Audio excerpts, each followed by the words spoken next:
Hello and welcome to the Game Theory Podcast. I'm your host, Sam Vecenie. Bryce Simon is here with me, and we are going to jump into the NBA Cup games from over the weekend. We're going to talk a little bit about the Dennis Schroder trade to the Golden State Warriors to kick off trade deadline season.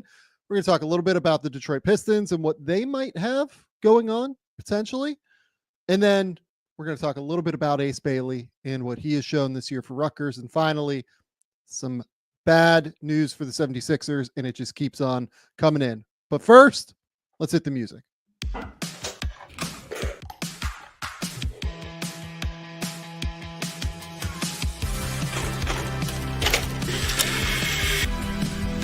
do have a timeout. Decide not to use it. Way downtown. Bang! Bang! What's this going to be? Oh! Are you kidding me? Hello and welcome to the Game Theory Podcast. I'm your host, Sam Vecenie.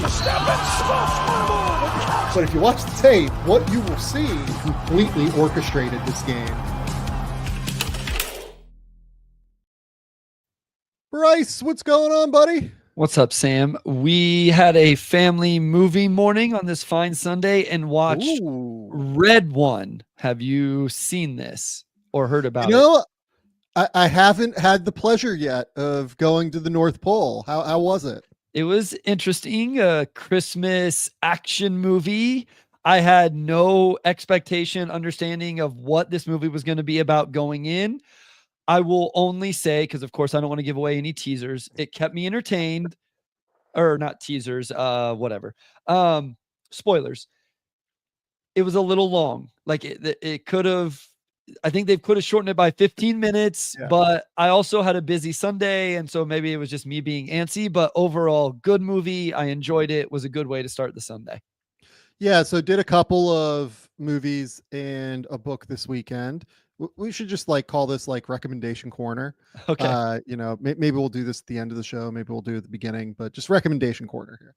So Red One, I was told, have read all the things. To quote Sean Fennessy over at the Big Picture, I was told quite poor and don't necessarily make it a priority. I will watch it at some point. I'm into it. I'm curious to see what The Rock has going on, and I actually really like Chris Evans, but I decided instead to do Carry On this weekend with Taron Egerton and Danielle Deadwyler and Jason Bateman, and that movie ripped.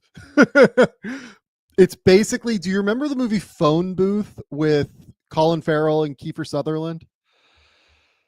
Slight recollection. Let me look it up and see if I can. Guy picks up a call in a phone booth. Yeah. Kiefer Sutherland tells him what he has to do. It's basically that, except the guy who picks up the phone call is a TSA agent, and it's like Phone Booth in an airport, basically. Okay. It's really cool. It's it took me 20 minutes to get into the rhythm of the movie, but I was like, okay, this is really fun. I had a great time. Then Laura, my wife, and we watched Heretic last night, which is ultimately not a Bryce Simon movie. Can't recommend that one, but Heretic was incredibly enjoyable, and I had a great time. And then I finally sat down and read The Message by Ta-Nehisi Coates. And I mean, look, that was, I think, the 41st book I read this year. So I've read, I read quite a bit, and that is the best book I've read this year. Just point blank. 41 is crazy. That's a lot of reading. Yeah. And the last two books I've read have been really long. I just finally read Wolf Hall, which is 1600s historical fiction in England. And that was 700 pages or whatever. So we're not going short books for the most part. Right. I had a, the Message is just this incredibly well-crafted, well-written book about the power of the spoken word and just so many different, I don't even want to talk through it. I just want people to understand, go read it. It's this incredible look at just almost like a reflection on Coates and his journey to this point as being, certainly one of the most important intellectual thought leaders of his generation. Yeah, it's really interesting. Really, really good book. Okay.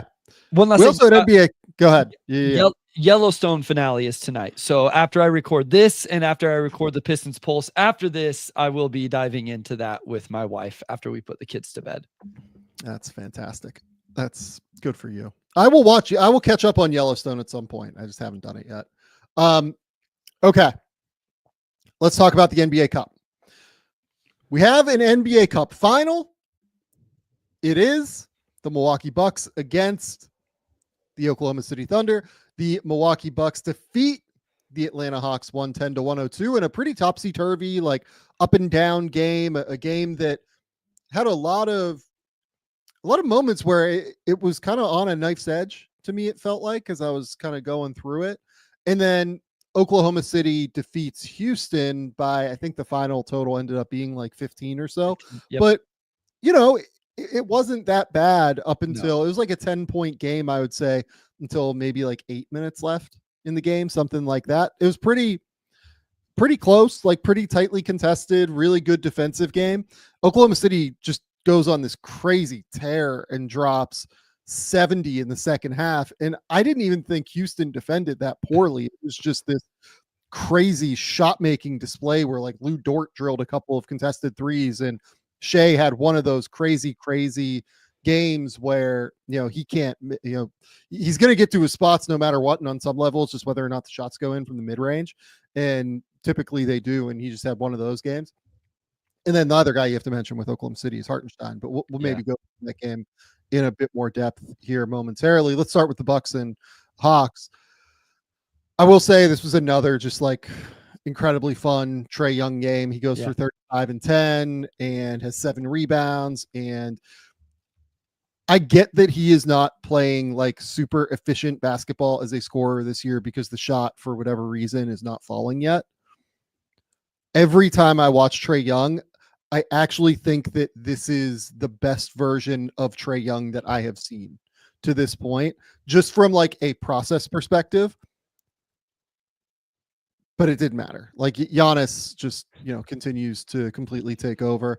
Look, there's a real conversation about him being MVP right now. Like I don't blame anybody that has him at MVP. I think that we're closing in on the point where like those first 7 games are playing much less of a role in my mind. They're now sitting here at 14 and 11. And it's a little bit easier to say, okay, that was just like the first third of the season or whatever. And now for the last 2/3 of this season, he has just been the best player in the league, point blank.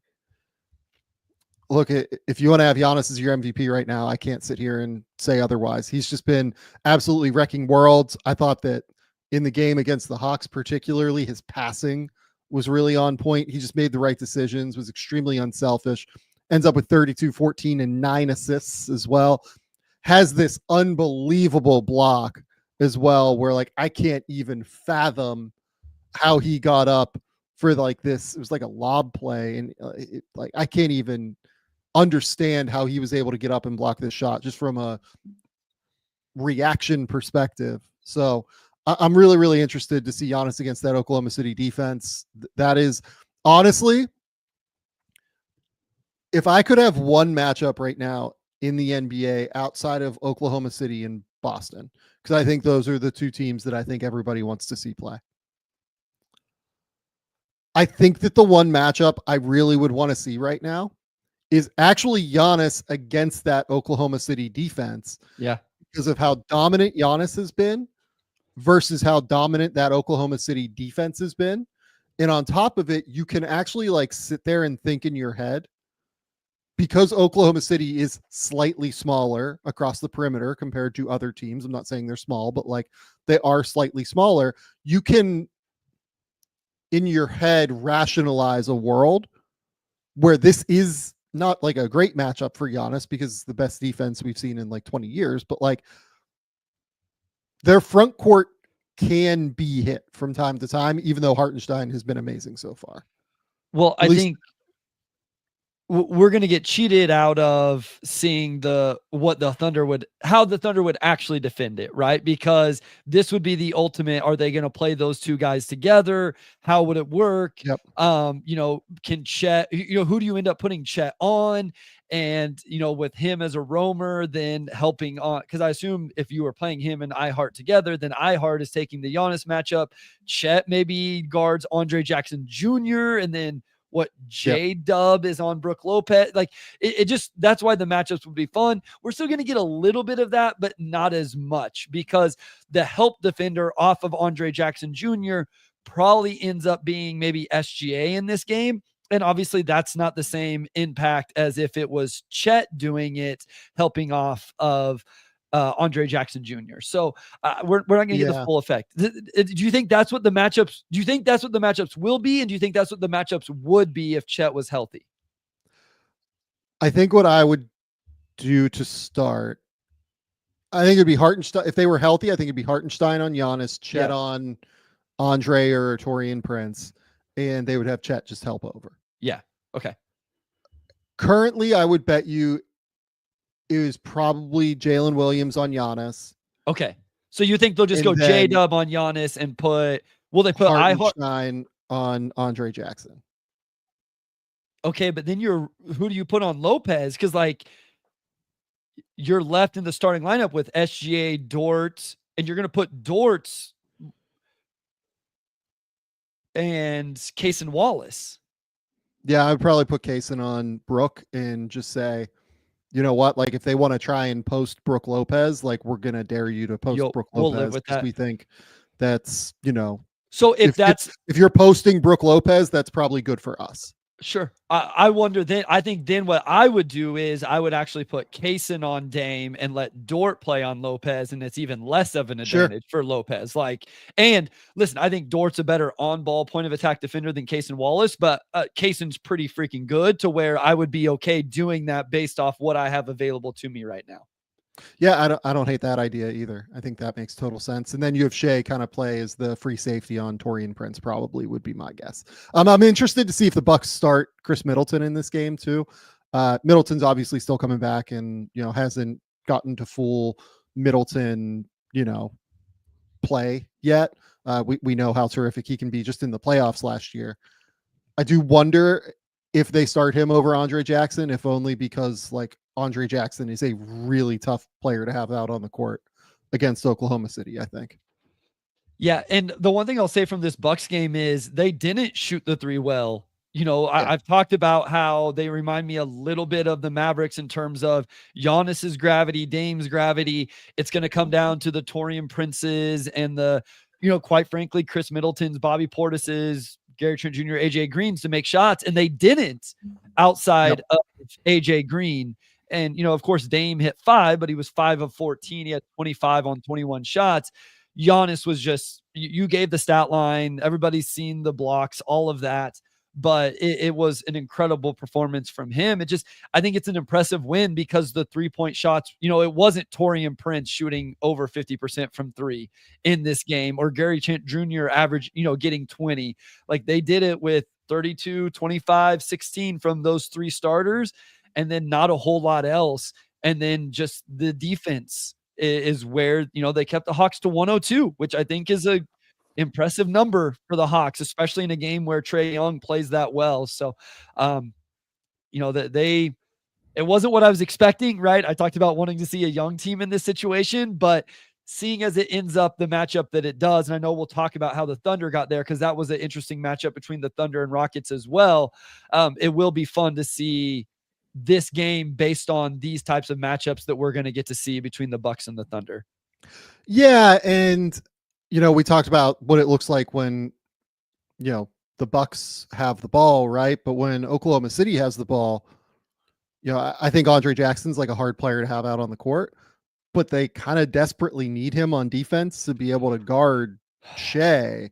Because if it's not him, you're probably asking Middleton to do it, I guess. And, maybe he can do it for one game here in the middle of the regular season for, $1 million or whatever, right? You're playing in a NBA Cup final where you're going to get like real money if you win this. So maybe the Bucks go for it, but even so, like that's still, it's not like Middleton is at 100% yet, and you might not, Well, I mean, you might feel okay about that. He's barely playing over 20 minutes a game right now too. So there's still, even if it is him, you're looking at 28 other minutes where he's not on the court. How many of those are Andre Jackson? Can you survive those on the offensive end? Yeah, I mean, we've talked about this. This is the question mark with them, with the Bucks, is the perimeter defense, because it's not Dame, it's not Taurean Prince, and here's the other, who guards J-Dub? Is that, does Giannis take that matchup? What does that look like? So it will be, and, playing in that drop with Brook Lopez, we know that SGA can get to the mid-range, knock down those shots. So it will be, there's a lot of just little matchup things, scheme things to see how each team handles it and who is able to win those matchups. Yep. As always, we will call out AJ Green here. He was really good against Atlanta again. Only played 19 minutes. Like, I was a little bit surprised he only played 19 in all honesty, but he fouled out, ended up not being able to play that many. Goes 3 for 6 from 3 and just continues to not, get cooked on defense. That's the key. Like, he is somebody that you can have out there for the most part. And look, he got fouled. He fouled a lot in this game too, but by and large, like, you can have him out there. Okay. Next game.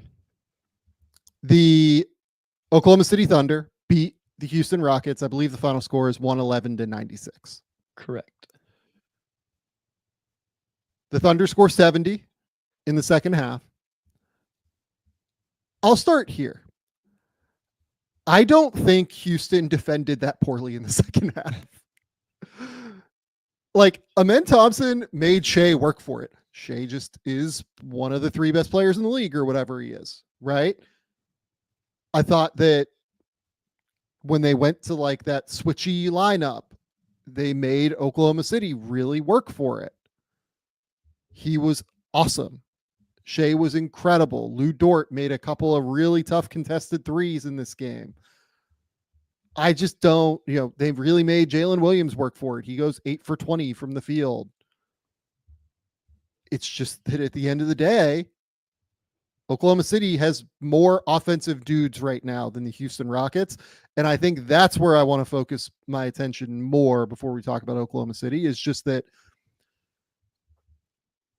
this has been a problem for Houston all season, basically, that their ability to initiate offense consistently continues to leave them wanting. Their ability to make decisions in those tough moments obviously has continued to haunt them. And in this style of game, and in the Golden State game, frankly, to an extent, it's not like their end of game decision making and second half decision making was amazing. We saw on a big stage when teams are really trying to like scout and hone in on what you do, that they didn't top 100 points in either of these games, and that they really desperately need like a first offensive option. These 2 games here were kind of and they won one of them. So like that shows how talented Houston is, right? It really shows the need for them to go out, maybe at the deadline, maybe in the offseason. I don't know what they're going to do necessarily, but they have to go out and get somebody who can be like a primary offensive threat. Otherwise, it's just really, really, really hard.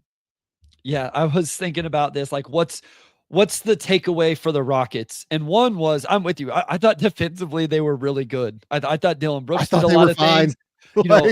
Amen Thompson was really good. I thought it was kind of interesting that they dared Alex Caruso to shoot and just like, hey, try to, go be a 3-point shooter, like go be a volume 3-point shooter. They kind of, played off of him a little bit.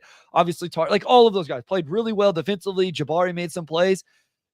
You just look through the box score and it showed out in the game. Like Şengün, how many shots did he miss in the lane? And you've been screaming this as one of his biggest fans, that he has to start making shots in the lane around the basket. And he didn't. He was 6 of 16. Brooks took the most shots on the team at Well, 17. and to be clear on Alpi, right? Like, yes, he has to make those shots, but also like a big piece of him missing those shots in general is that teams don't really care about like what's around them. So they do collapse on him. Sure. Now, sure. I thought Hartenstein did like an amazing job on him and forced a lot of those misses just by nature of being 7'1" and one of the best defenders in the league, right? There actually are very few matchups for Şengün that I think are worse than Hartenstein, just because of how big and how long and how wide he is, and how mobile he is. He is really difficult for Alperen to deal with, I think. Yeah, I'm not trying to knock Alperen. Like, I know, like, listen, he's very good. He's awesome. But if it's not him, then like you said, then it's got to be somebody else. Fred goes 3 of 15. Jalen Green didn't get it going. You know, the 3-point percentage in general wasn't good. I think what's frustrating if I was a Rockets fan is the duo off the bench was awesome. Like, those guys were really good, especially Amin. You get 19 points from Amin Thompson. You get another 12 from Tari. And your starters, like those guys, you know, Fred isn't able to make shots. Jalen's not able to make shots. Brooks, you know, I thought the shot diet was not something I liked. It was, that game was a little bit of what I was worried about whenever they signed him. It hasn't proven to be the case in general, but in certain games, it seems like it can still come out. But it's not like anybody was making a ton of shots. And the box score kind of looks the same as their season average, where nobody averages more than 19 a game, but they have 7 guys that average 11. And at a certain point, as you've mentioned multiple times with SGA, I just think having that guy that can go get the buckets, including tough ones, is what matters in these types of moments. Yeah.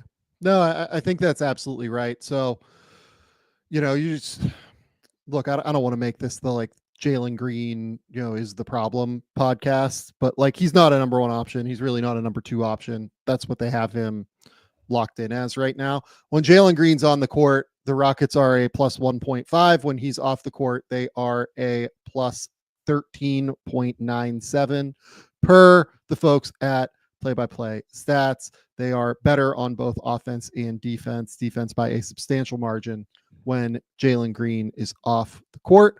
That's a real issue. I mean, part of this is that his replacement sometimes can be Amen, and Amen is, you know, if not the best bench player in the league, he's certainly up there, right? The other piece of this, though, that is worth noting is Fred VanVleet went 3 for 15 in this game. And frankly, his shooting has not been good enough this year. He has not made shots. Now, Fred is more valuable than Jalen because Fred runs the offense really effectively. He does not turn the ball over. He makes really good decisions, and he's a really good defender.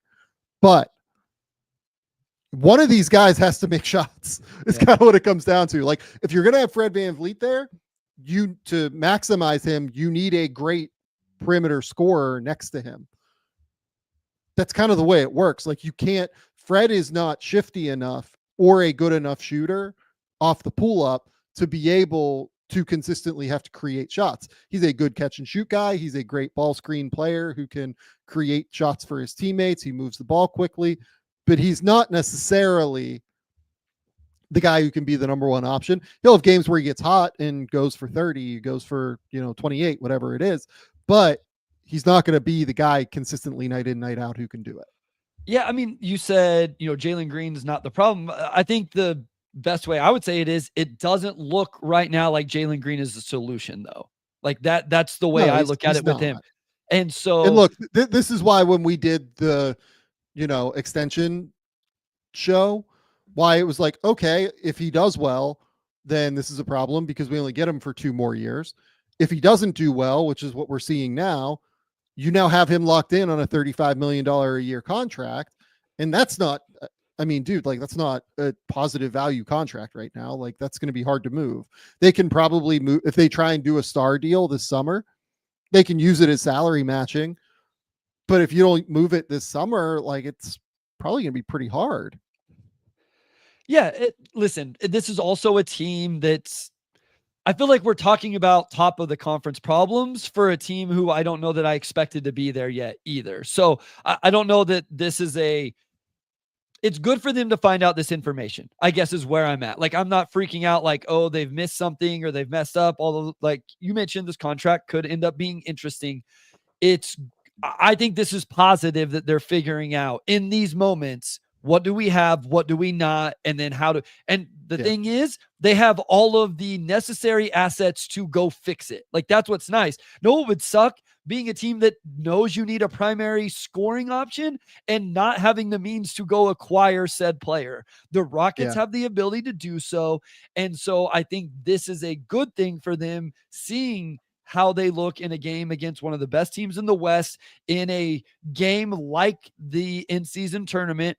They'll get even more data during the playoffs because they will be a playoff team, and then they'll know exactly what they need. And I think that's all a really positive thing for them.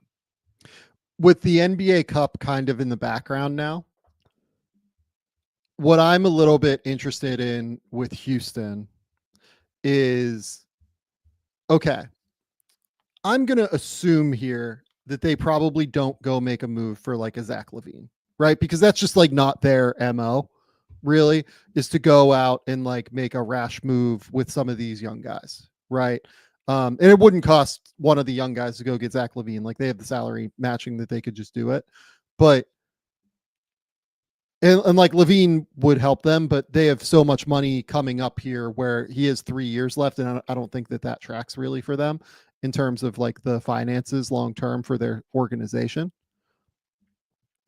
And they're just like, I guess you could say Jimmy Butler on like an expiring deal, but I mean, I think Miami's going to want value there for Butler, and I don't know if I'm giving that up for, this year necessarily. So they have New Orleans, who, by the way, Herb Jones is back. They started today. McCollum, DeJounte Murray, Trey Murphy, goodness, and Herb Jones and Yves Missy. So like dangerously close to healthy at this point. Dangerously close to almost having a full roster, New Orleans. They just need Zion back for us to see what they look like. Then they have Toronto, Charlotte, New Orleans again, then Minnesota, Miami, Dallas, Boston, LA, then Washington. So that's your schedule through January 7th. Now that you're past this little NBA Cup window, I wonder if Houston maybe starts to see what they have with Reed Shepherd, maybe see what they have with like Cam Whitmore offensively, give those guys like a little bit of run here over this month-long stretch, like 3-week stretch. If they can showcase that they can have some real offensive juice, and maybe they don't, like maybe that's just like not where they are right now, and that's totally fine if it isn't, or if they don't have it. But I might use this month-long stretch here where the schedule isn't catastrophic, especially for the next 5 games, just to kind of see where those guys sit right now. Yeah, I like that. I mean, that's what I was going to say is, listen, I'm always probably one to slow play it a little bit. I said it last year with the Thunder, and I feel like where the Thunder were at last year is where I'm at this year with the Rockets. I don't want them to go make that move right now. If I was in the Rockets organization, I say, let's let this play out. Let's see how it looks. We're going to win a ton of regular season games, even if it just stays as is. But what if Şengün does start making these shots? Or what if you put, to your point, what if you put Reed and Cam around him and all of a sudden the space opens up and then he is able to go average 22 to 25 a game? What if, and I know there's a lot of what ifs here, I get it, but I'm okay playing the what if game, I guess, if I'm the Rockets right now. What if Amin Thompson has another gear in his offensive game? He was awesome in this game. And again, scored 19 points on 15 shots. So I would not rush it up to the deadline unless I was sure, like, this is the guy, we can lock him in. He fits perfect with all of these guys. I like your idea here of, let's see what Reed can do. Let's give him 25 a night and see how well he can really score the ball and the offensive punch he can give us and what that may open up for a Şengün or somebody else. So I would not rush to make that move during this season. I would let this season play out. Feel like I'm definitely a top 6, if not higher seed in the playoffs. I get a playoff series of data, at least a playoff series of data. And then I can go in the offseason knowing exactly what I need to get if I want to go be a true title contender next season. Okay. Final question I will ask you. Who wins the NBA Cup? I'll roll with the Thunder. Like I feel like I've been on the Thunder bandwagon. I'm gonna stay with it. I think, we've talked about Jokic MVP. We've talked about Giannis MVP, Tatum, SGA's right there. I think he's awesome. And then this team has so much depth, and a guy, that I should have talked about whenever we had the underrated, Lou Dort, I think is really good. And I think they have the matchups. Here's what I feel confident in. They have the matchups for Dame. Where this may go awry is, do they have the matchups for Giannis between Hartenstein and J-Dub and helping off of people and all of that? Because they don't have a whole lot of other bodies that fit that mold as much. So do they have the bodies to slow down Giannis? Or do they just say, Giannis, go get your 40, we'll shut everybody else down, and then we'll score enough to beat you? So I'll still go with the Thunder. So ultimately, that is kind of why I'm assuming. I think Giannis goes for like 40 in this game, in all honesty. Not to say that like the Thunder are going to defend him poorly. I just think that with Caruso, Dort, Kaysen Wallace, J-Dub, like all these dudes that they can throw on Dame on the perimeter in some respect, it's almost going to have to be a Giannis game unless Dame just gets like nuclear hot from 3, right? I'm assuming that Giannis is going to go for like 40 and 15 in this game, and I still think the Thunder win is where I'm at. Yeah. Yeah. And because the Thunder will just be able to score. I don't know. Yes. I don't know who stops the Thunder's perimeter players in Shea and J-Dub. I can at least, like, in my mind, craft a defensive strategy that just says, okay, look, like Giannis is going to get 40. We're going to help. We're going to make it hard. But then we're going to just kind of figure out how to stop everybody else. Yes. So that's what I was going to say too. We've given the Rockets their flowers for their defense, and I thought they were extremely physical. We talked about this going into the game, and I thought the officials let them be physical. The Bucks don't have that dude, like they don't have Dylan Brooks and Amin Thompson to throw at SGA. So his life is going to be so much easier, as we talked about earlier. And I don't think the Thunder need to live at the rim where Brook Lopez is able to. I think SGA's mid-range game, I think J-Dub's mid-range game is going to be good enough. Even Hart with the little floaters and all of that, I think they're going to be perfectly comfortable living in that mid-range area along with the three-pointers as well. I think Milwaukee, while they have been better defensively, they're up to 12th in defensive rating in the NBA. This team has really turned it around based on where conversations were. And, I was checking back through my notes, and a few games ago, and I watched them, I said, man, this team may end up top 10 in both offensive and defensive rating. And I think at the time it maybe was a little overzealous, but they're creeping around. They were so bad on defense to start the year. It was so bad. I've broken down that tape. Like they were abysmal. Bobby Portis was really bad, and they were really bad in transition. Like they have fixed a lot of the issues. That's the big thing. Like they have really locked in, honed in on that end. They're playing a bit more conservatively now, which is good. They've figured out that end of the court, I think, in some respect at least. Yeah, I think they have as well. I just don't think it's enough that they're really going to slow down this team with what they are able to do. So I still think it's the Thunder, but as much as I wanted the young team, I talked about the Magic before the unfortunate Franz injury, and I enjoy watching the Hawks. Would have loved to see them. These matchups will be very fascinating of who guards who, how do they defend them, and all of those different type of scenarios. That's what makes these games so much fun. Yeah, totally agree. I am really genuinely pumped for this final. Like, I think it could be a really, really enjoyable moment across the league because, again, like this is the thing that I can't emphasize enough. If there was one matchup right now I would want to watch in the league, it would probably be Boston, Oklahoma City. Yeah.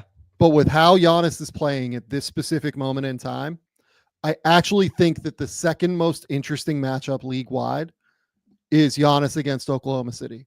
And if the league has been fucking catastrophic recently marketing its product, and I think they've done an incredibly poor job of marketing the NBA Cup to this you point. mean it's not good to write in your own articles that it's not the teams you wanted to be there, and you don't want to promote to younger-ish teams that NBA fans love to watch? That's not good strategy?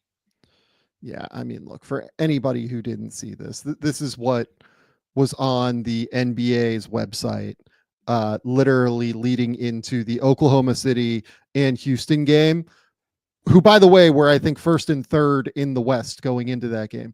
Houston Rockets versus Oklahoma City Thunder may not have been the marquee NBA Cup semifinal the league was hoping for, but it might just be the best window into the future of the Western Conference. And look, I think that they pulled in that recap from like the AP or something like that. But you can't have that be the thing on your website if you're the NBA. Guys, what are we doing here? What are we doing? Get your shit together. Figure it out. You have two incredibly fun young teams that have all of this immense amount of talent that is going to be your future in the league. That can't be on the website. It can't. I'm sorry. I know that this stuff is probably automated in some respect where you're just pulling it in. You have an agreement with like the AP or the wire service, whatever you have. Take a look at it. Like, yeah, no, that was. I mean, here's my thing. My mind. I was losing my mind. I don't. If you can't market Oklahoma City and the best defense in the league versus Giannis, who is the MVP of the league, potentially this year, and has been on like an unstoppable force over the course of the last 3 weeks, fucking resign. Like, are you kidding me? So that's what I don't care about this stuff in general normally. And I'm not a marketer. I'm a pretty simple person, but that was my thought as well. I understand that Luka and Steph are really easy to market, but you're telling me you can't market Shai Gilgeous-Alexander and everything he's done, his accolades, like even build up it's Oklahoma City, this small market team that's, coming out, like what you can craft a narrative around anything if you put a little bit of time into it. And the same thing with the Rockets. Like, apparently some people want to see defense, then you should have played into that, like played into all of these casual fans who say that the NBA doesn't play defense and that they get to watch a game where it's, it didn't end up under 100 for both teams, but these teams are going to play an immense amount of defense. Like, I don't understand how it was a negative that you get a top 4 MVP vote getter, one of the best players in the league, and then one of the best, probably the best, just young team, one of the best young teams in the Rockets. Like it didn't make sense to me. I didn't understand it. Shai and Giannis, like barring injury this year, both of those guys are going to end up being in top 5 of MVP voting this year. 100%. And you still haven't figured out, frankly, how to market either of them. It's crazy to me. It's absolutely crazy to me. Yeah, I would say Oklahoma City wins this game. I think Shai ends up being the MVP of the Cup. Giannis goes for 40 probably in the title game and plays incredibly well. But yeah, I'm excited. Yep. I'm excited to watch it because I think it's actually a really exciting, fun game to watch, is the most thrilling part of it. Okay. Shout out to our good friends over at PrizePicks. PrizePicks is the best place to get real money sports action with over 10 million members and billions of dollars in awarded winnings. PrizePicks has made daily fantasy sports accessible to all. We love PrizePicks here at Game Theory because of how easy they make it to get real money sports action. If you think that your favorite player is going to go over or under his yardage total, you just simply make the pick in less than 60 seconds and turn your sports opinion into real money all season long over on PrizePicks. Download the app today and use the code Game Theory to get $50 instantly after you play your first $5 lineup. Download the app today and use the code Game Theory to get $50 instantly after you play your first $5 lineup. PrizePicks, run your game. Second sponsor of the day, this episode is brought to you by Robinhood. With Robinhood Gold, you don't need a silver spoon to eat up the financial favors of the 1%. Now, the resourceful individual with Robinhood Gold can earn a very liberal 4.5% APY on uninvested cash and be rewarded with a handsome 3% retirement boost on IRA account contributions. Robinhood Gold provides the privileges of the high net worth for any net worth for just $5 per month. The new gold standard is here with Robinhood Gold. Sign up at robinhood.com/gold. Terms apply. For product-specific disclosures, visit robinhood.com/gold. Investing involves risk. Rate may change. Gold membership is offered by Robinhood Gold LLC. Okay, Bryce, we got our first trade of NBA trade season. Yes, it involves we did. Dennis Schroder going to the Golden State Warriors. What were you going to say, Bryce? No, I just said, yes, we did. Yes, we did. That is true.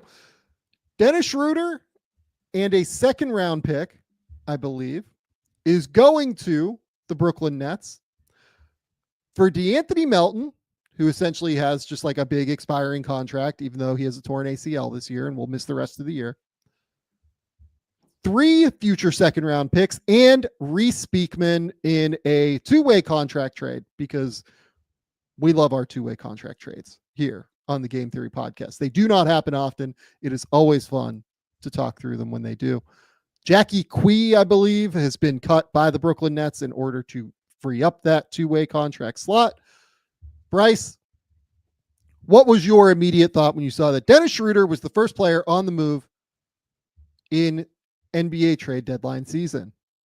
So I'll be 100% transparent, and I'm interested to see what your reaction is to this. My very first thought was, this is going to be really good for them in the regular season and not as good for them in the playoffs.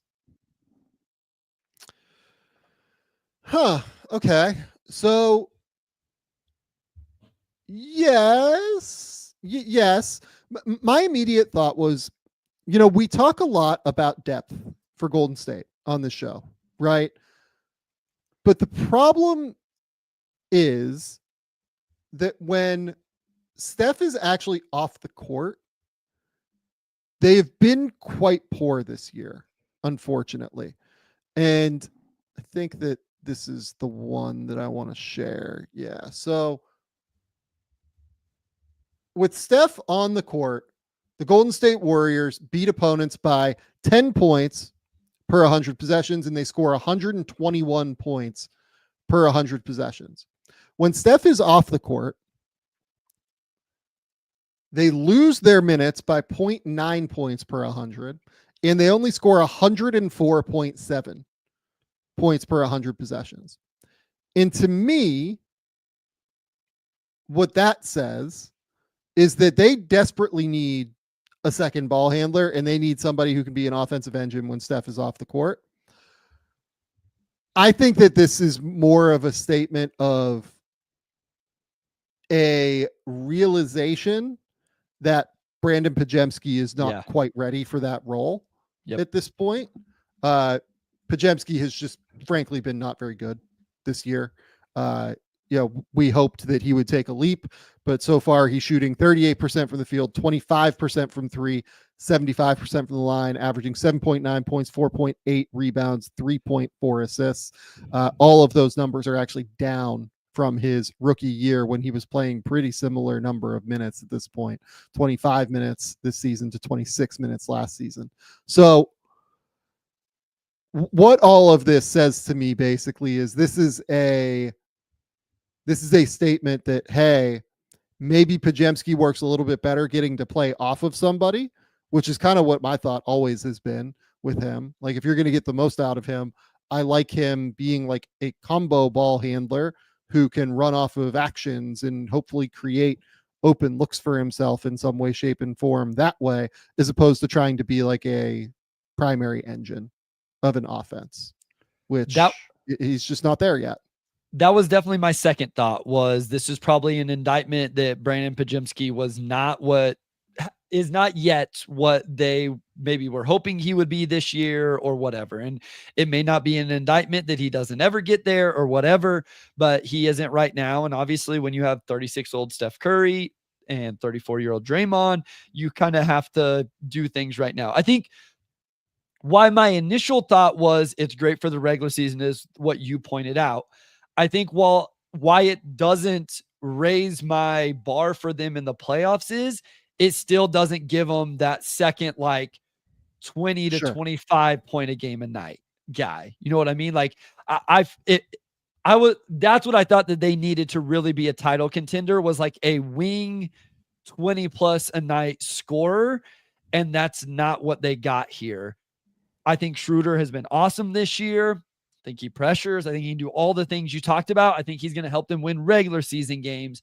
I just wonder how much it raises their ceiling in the playoffs in terms of a real title contender. Now, the one thing I do think I saw from Bobby Marks that's interesting here is Schroder can still be aggregated in a trade before the deadline. I think it's literally 1 day before the deadline. Yeah.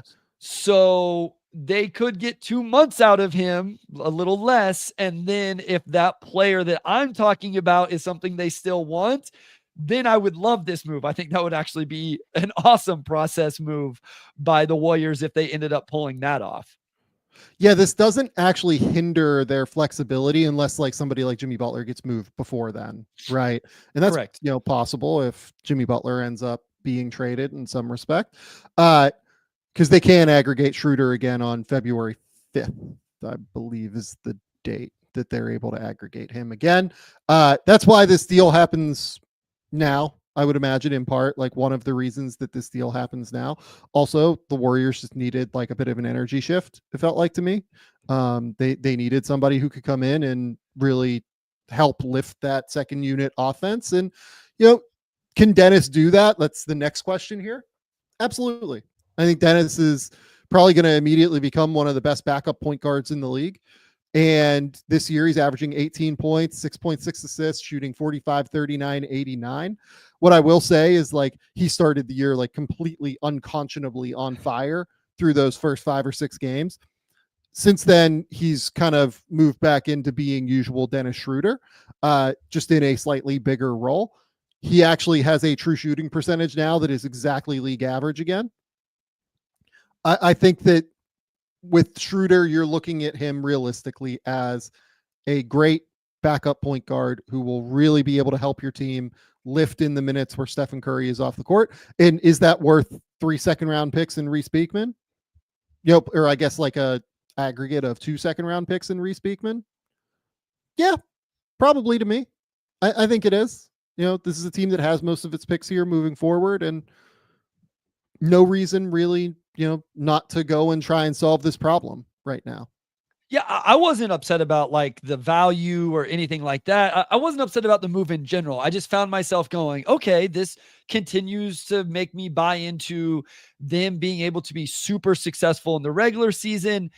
I didn't move the needle for me in terms of what are they in the postseason, unless both him and Steph go Olympics, version of themselves. And then it could be a whole lot of fun. And to your point, over his last 18 games after that hot start in the first 5, Schroder is shooting 42% from the field, 33% from 3. So, that's a much larger sample size than the first 5 games where, he was just shooting absolutely ridiculous 55% from the field and 55% from 3. So it hasn't, I think he will be everything we've said here. I think he will be a great addition for them off the bench. I still have questions about their ceiling. So I have trade deadline big board coming this week. Yeah. I had written a profile for Schroder, right? What I wrote then was the price will be right here for Schroder because of the salary. He's on a $13.5 million expiring contract. The Nets will undoubtedly look at the price point that Terry Rozier fetched from Miami last year, a future first-round pick, is comparable value. But Rozier's numbers in Charlotte were better than Schroeder's so far this year in Brooklyn, and that deal has not exactly been seen as a league-wide rip-roaring success for Miami. I'd expect a couple of second-round picks or maybe an interesting second-chance prospect that hasn't quite worked out in his first stop, but still has upside in the right situation if Schroeder is dealt. Basically exactly what happened here. For Brooklyn, another reason why I think this deal might be happening, they need to start losing games at some point. Like just genuinely, like if they are going to try and get to the point where they are in the Cooper Flag sweepstakes, they need to start losing games a bit more substantially. Like they are 10-15 right now. They have been fairly competitive, as we've talked about on this show. I think Jordi Fernandez has done an amazing job with this group this season. They are actually like 2, 3, 3.5 games ahead of the teams like Philly, Charlotte, Toronto. They want to get down into that area in order to try and get Cooper Flagg, Ace Bailey, Dylan Harper, whatever it is. And for what it's worth, just from like a Reese Beekman perspective, not sure he was going to see the floor in Golden State. He may actually get a chance here in Brooklyn, especially until they make some other moves. I assume Dorian Finney-Smith will get moved at a certain point. I don't know about Cam Johnson, but you just look at the roster and it's, bigs and wing type players. Cam Johnson, Dorian Finney-Smith, Cam Thomas, I know plays on the ball, but it's just then the bigs, Noah Clowney, Nick Claxton, Day'Ron Sharpe.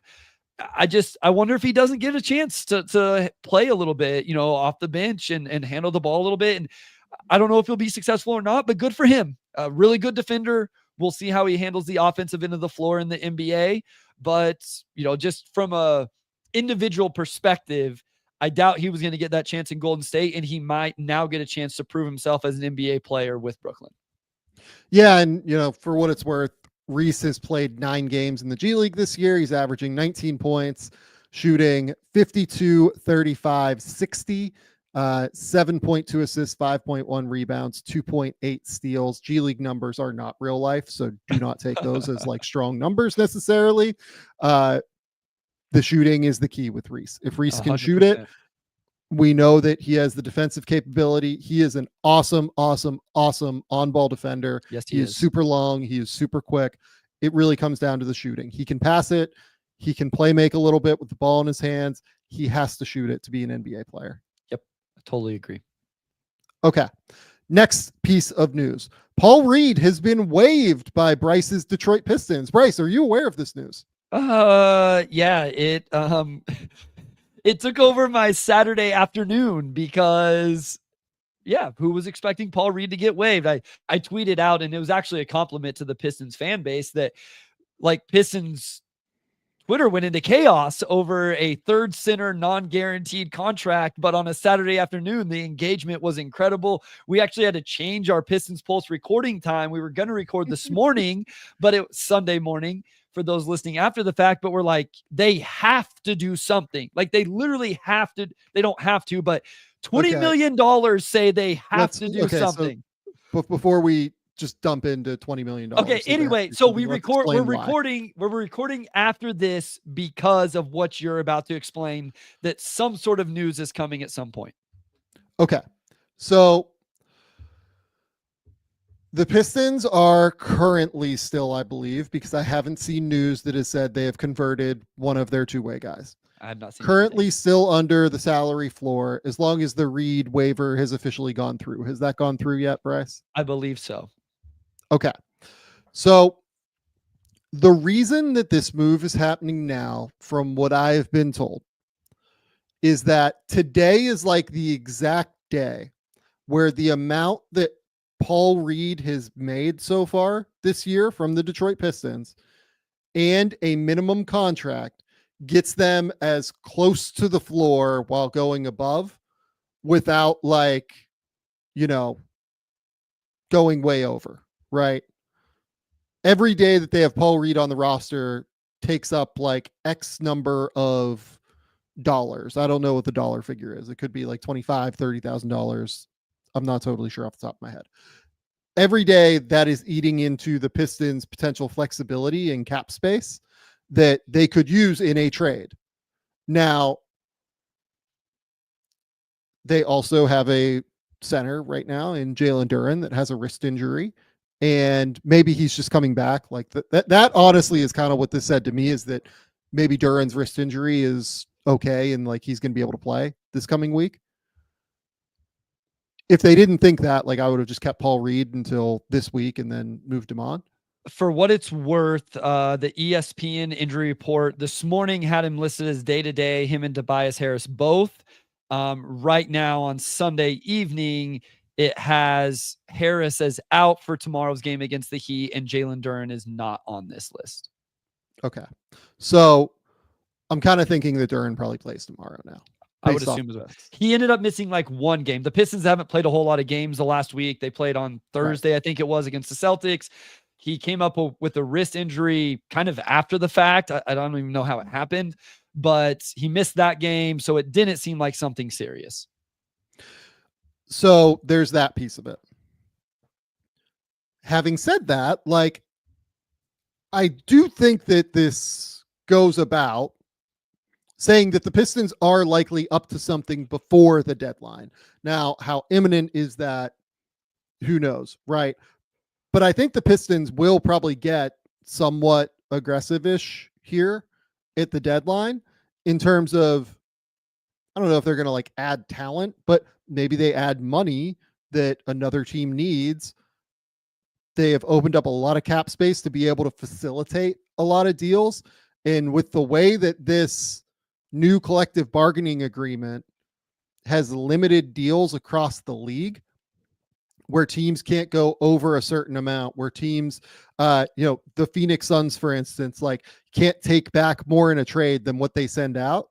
The Pistons actually have like an immense amount of leverage and value here, having all of this cap space now to be able to help facilitate trades league wide. They should get like paid off from some of these teams with assets in order to be the facilitator of some of these deals, where like just functionally, financially, right? The Phoenix Suns can't take back in a deal more than what they send out, and they can't aggregate. So like they're a little bit more complicated, but like if they wanted to send out money somewhere, a better example might be Golden State, actually, because Golden State is also, I think, hard capped at one of these, I think maybe at the first apron, because they use the mid-level exception.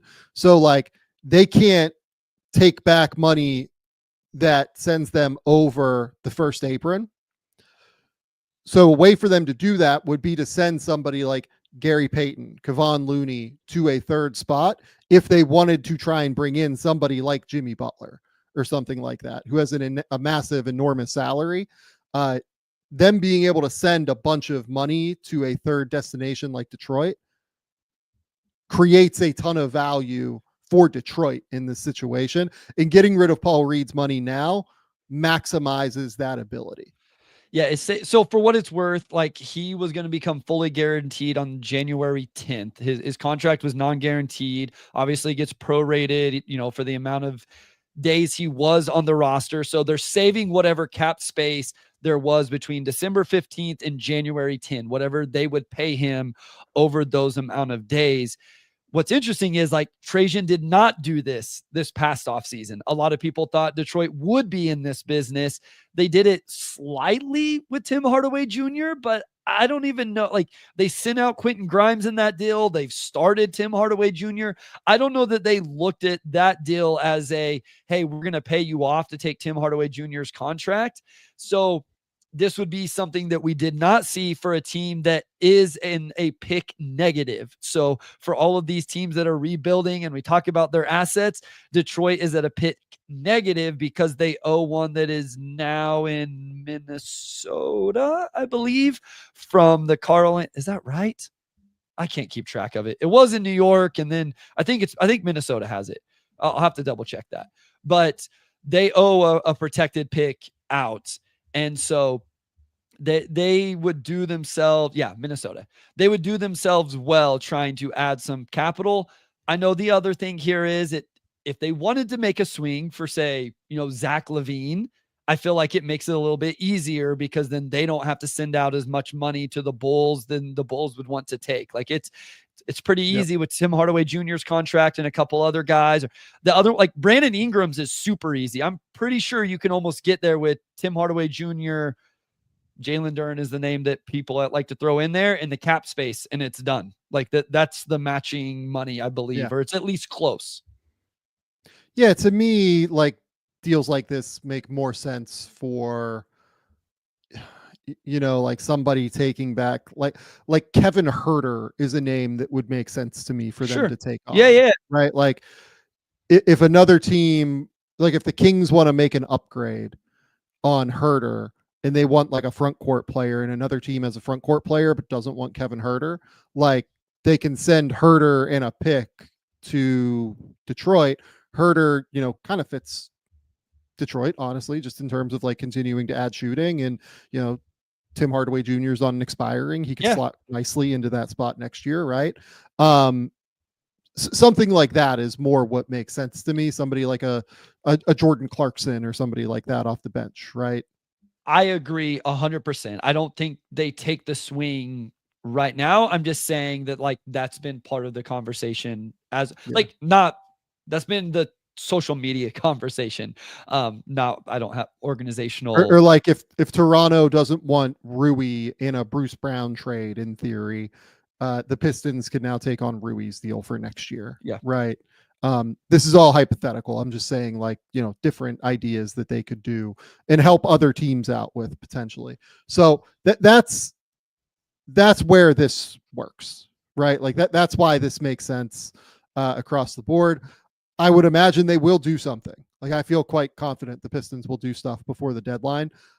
I think they will facilitate at least one deal. That's my prediction. Like, they will be the like facilitator third team in at least one deal and get like multiple seconds, maybe a late first potential pick, something like that before the deadline.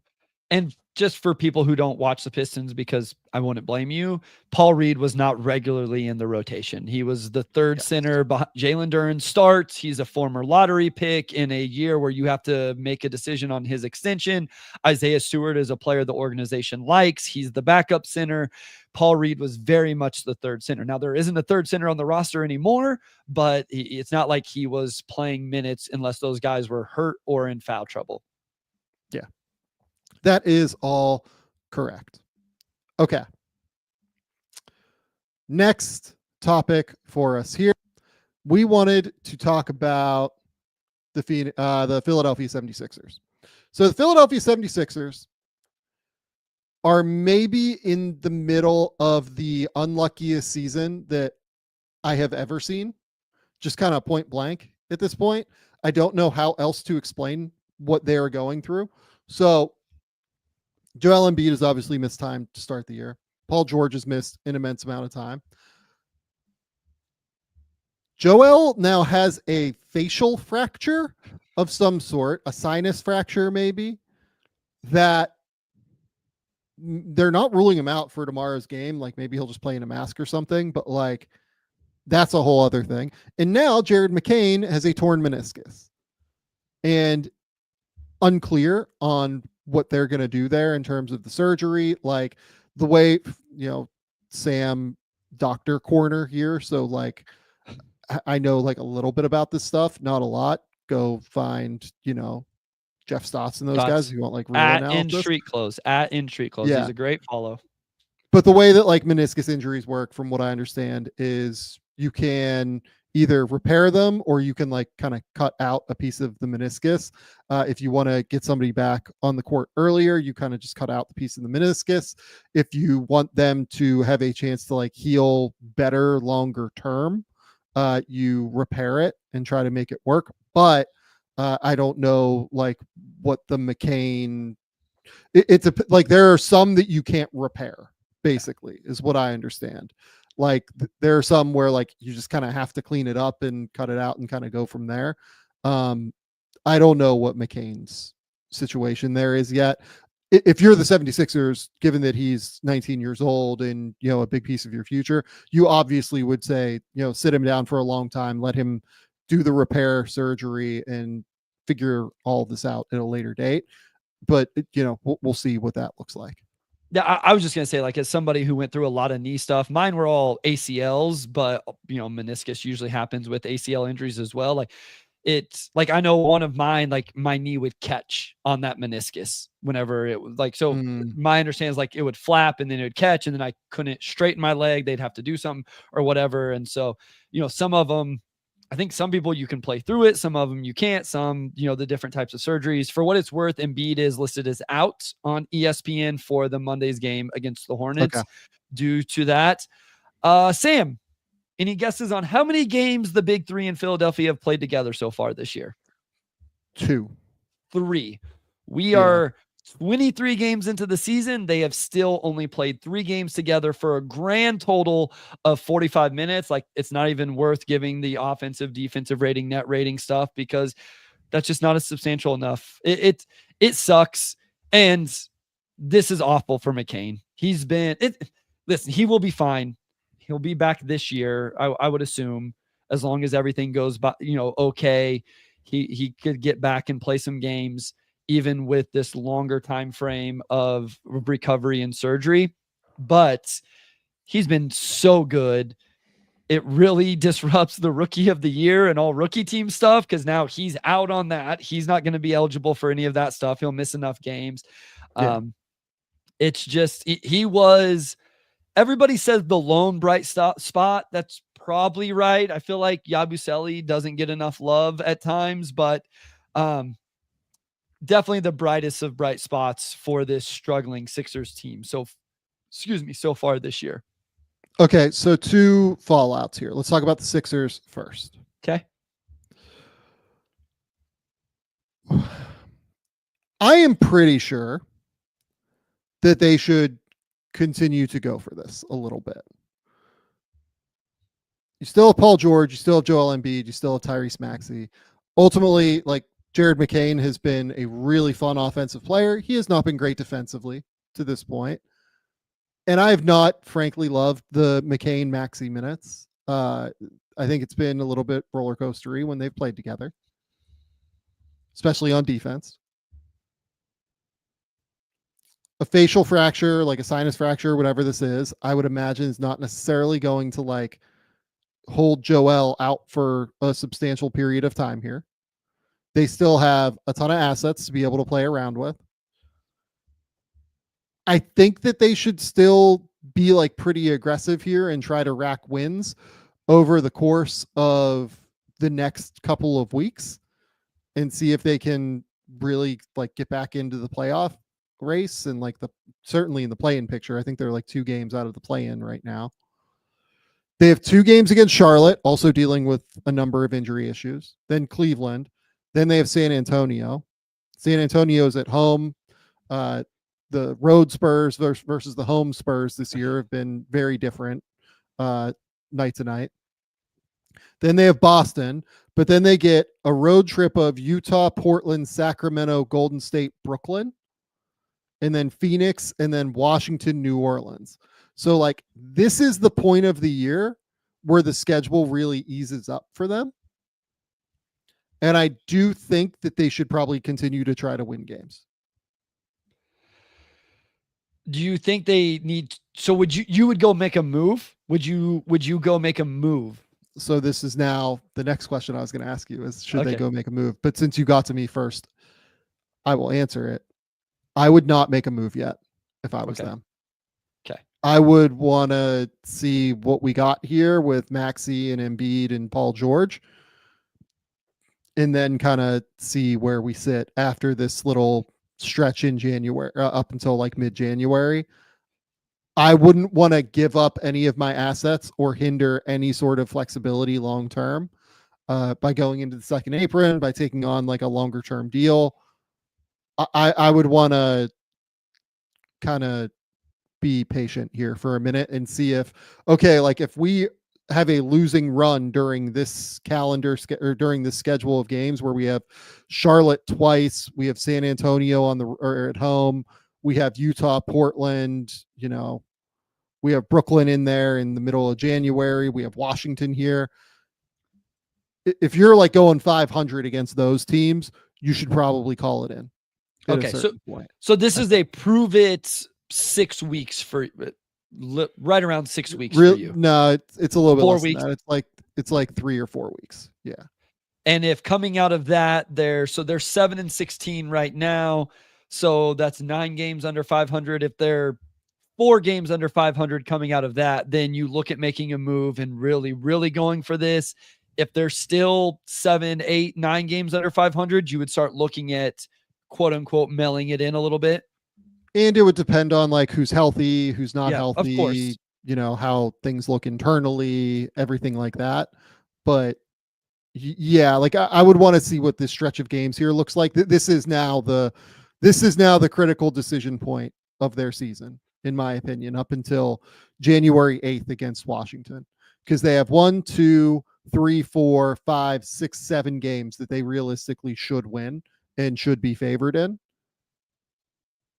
I think that figuring out if they can win those 7 games, maybe go 6-1, 5-2 against those teams, and then also steal a few against, maybe not Boston, but can you steal a road game against Golden State? Can you steal, a game against Phoenix at home, right? But this is a road trip too. Like there's a big road trip in the middle of this. Like it's not super easy. The teams that you're playing are not particularly in a great spot, a lot of them at least, but it's not necessarily the easiest run from a schedule perspective, which I think gives you like a pretty decent window into what their decision should be at the deadline. Well, and I mean, we should point out McCain was the 4th leading scorer on this team that was already 27th in offensive rating. And I realize that's only 6 Embiid games, but Paul George has played 13 games and it hasn't been pretty, Sam. He is averaging 16 points on 41-32. And Embiid in just 6 games, and I think he will obviously be better than this, hasn't been great. As much as this is a very much Tyrese Maxey podcast, and as much as I am Tyrese Maxey, 41-30. So I think that's the thing here is those guys have to get on the floor and they have to put the ball in the basket at a much more efficient rate than what we have seen thus far before I ever think about, expending assets. So I think I'm with you here that let's see how this next couple of weeks play out. Yes, I agree with you across the board that Paul George has not been good enough. I will say over his last 4 games, he's back playing 36 minutes a night. He's averaging 19, 5 and 5, shooting 48, 38, 82. There you go. Keep doing that for 2 weeks. But still not with their, efficiency wise. Yes, that's good. But I don't know that they wanted 19, 5 and 5. Yeah. You need more volume. Yeah. Necessarily. Right. And yeah, it's going to come down, as we know, to Joel. Joel has to play and has to be good on some level. And he's been, at the point where he's averaging 20 points and 8 rebounds and, blocking a shot per game and playing 29 minutes a night.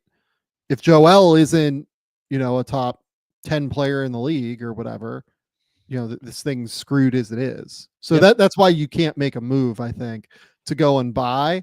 You need to kind of see where you're sitting. And honestly, if they drop some of these games to Charlotte, into San Antonio on the road or at home, and to Washington on January 8th, right? I don't know. At that point, I wonder how much there is a real conversation about okay, what is our direction organizationally long term? And you don't want to melt down based off of a month of games, right?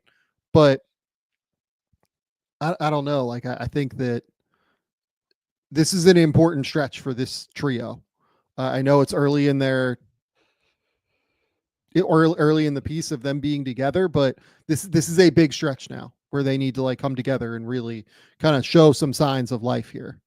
I agree. We're only 23 games in, but as I mentioned, they've only played 3 games together individually. None of them are having, I don't want to say not close to, but not having the types of seasons that were expected. No, they haven't been close. It's okay to say that. They have not been nearly good enough. Any of the 3 have not been nearly good enough to this point.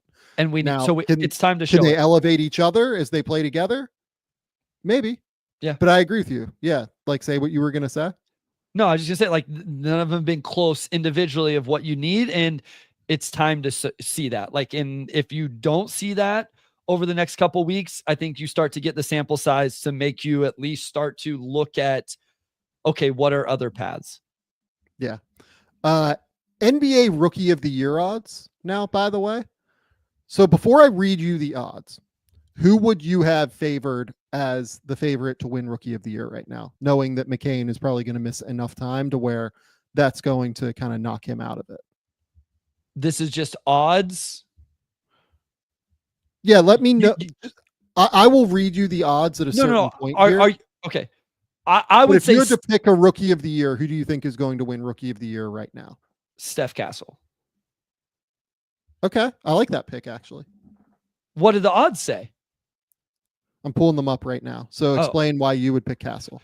Well, I just think like the Spurs have been good. They're at 500. He, I think, has been a good player. We've talked about that. He's been a little bit in and out of the starting lineup. He hasn't started every game, obviously. I wonder how much he ends up starting the rest of the year, but he has started 17 games.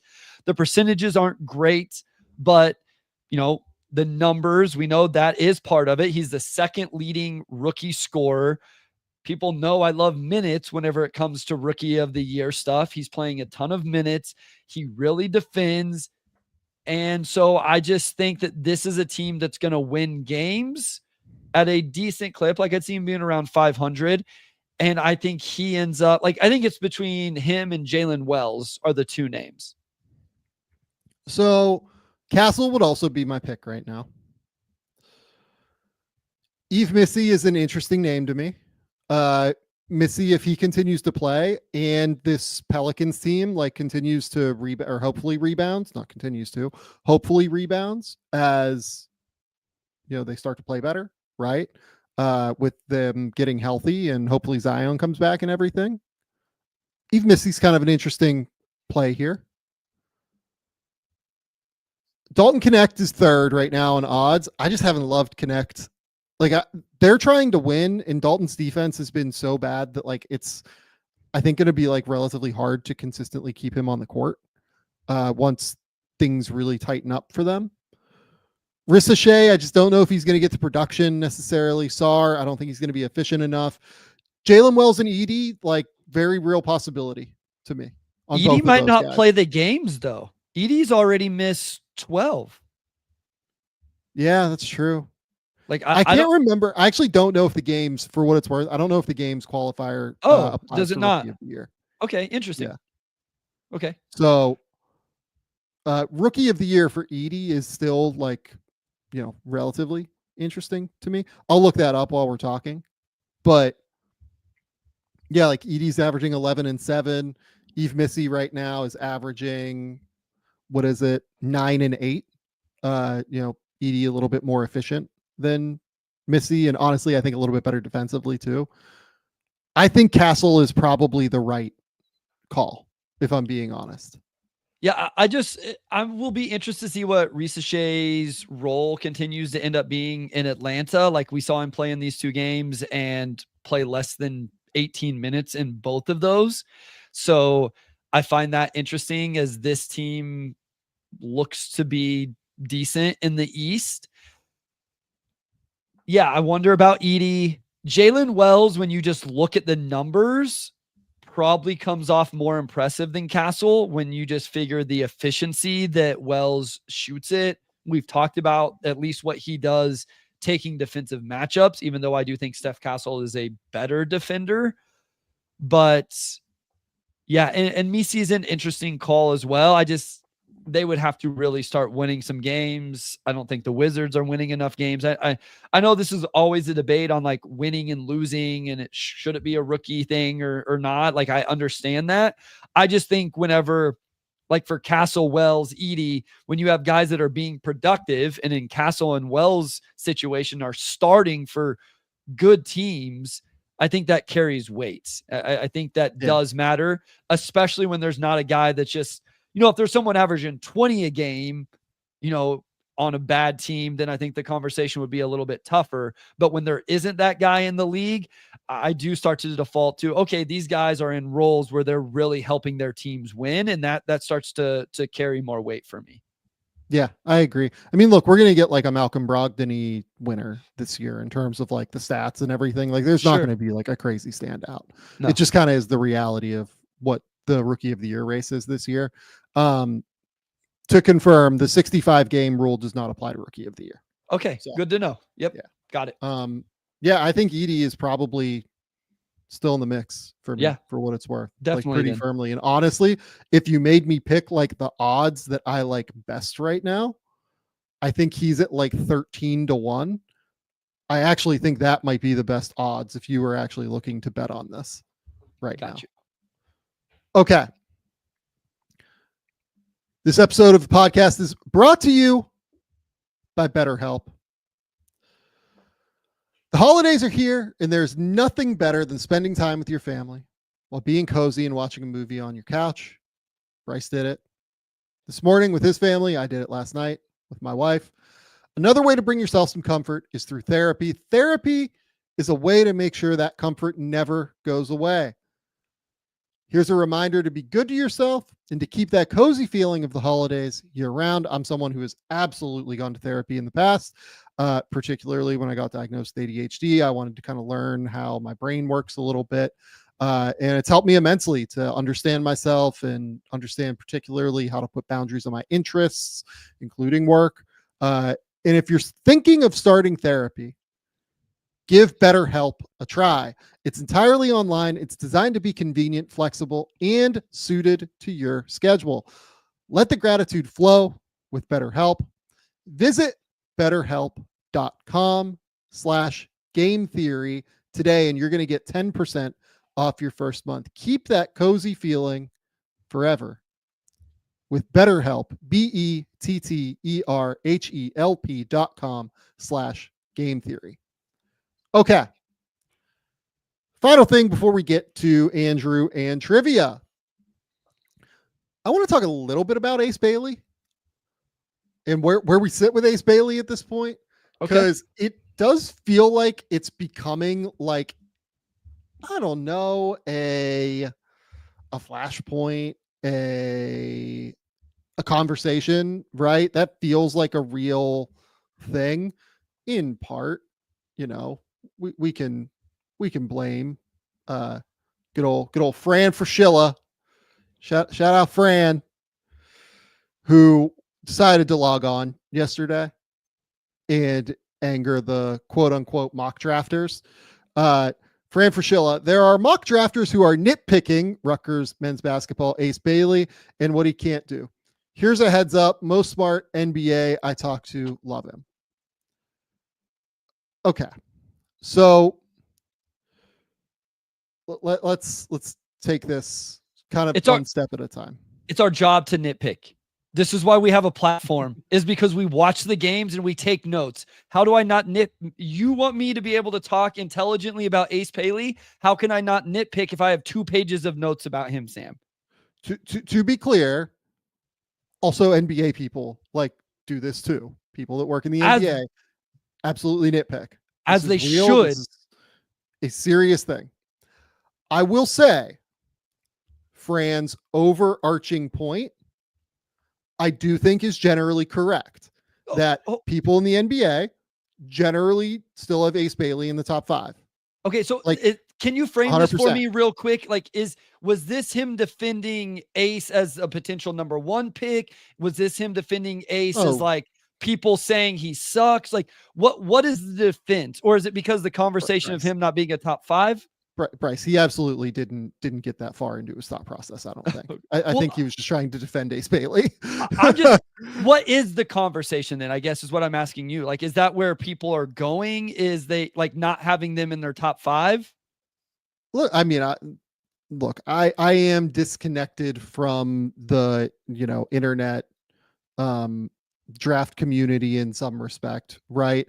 But I do see things that come up on my For You feed where it's I have Ace at 7, I have Ace at 14. Okay, so that they aren't it's not like somebody like me or Wasserman or John or whoever has a real thing here.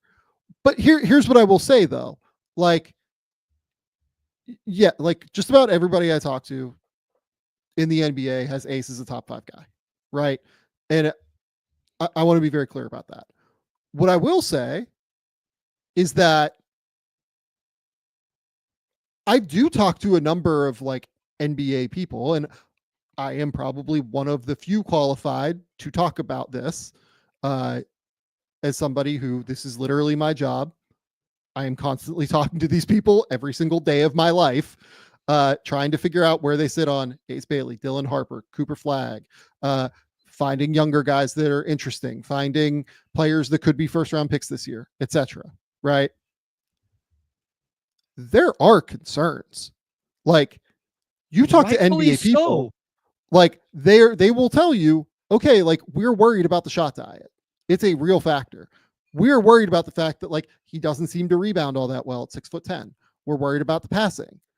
Ultimately, the NBA folks that I talk to, and again, I say this as somebody who talks to these guys every day. Fran, I would imagine, talks to them quite a bit as well. I'm not going to sit here and say otherwise. There are worries here, and NBA people within the league are absolutely nitpicking him in some respect.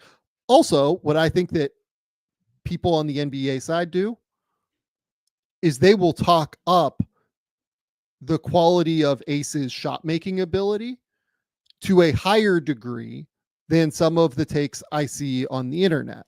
The fact that Ace is so incredibly capable of making some of the shots that he can is remarkably impressive. Like I was talking to a friend that is a scout on a NBA team yesterday for like an hour, and we talked about Ace like a decent amount.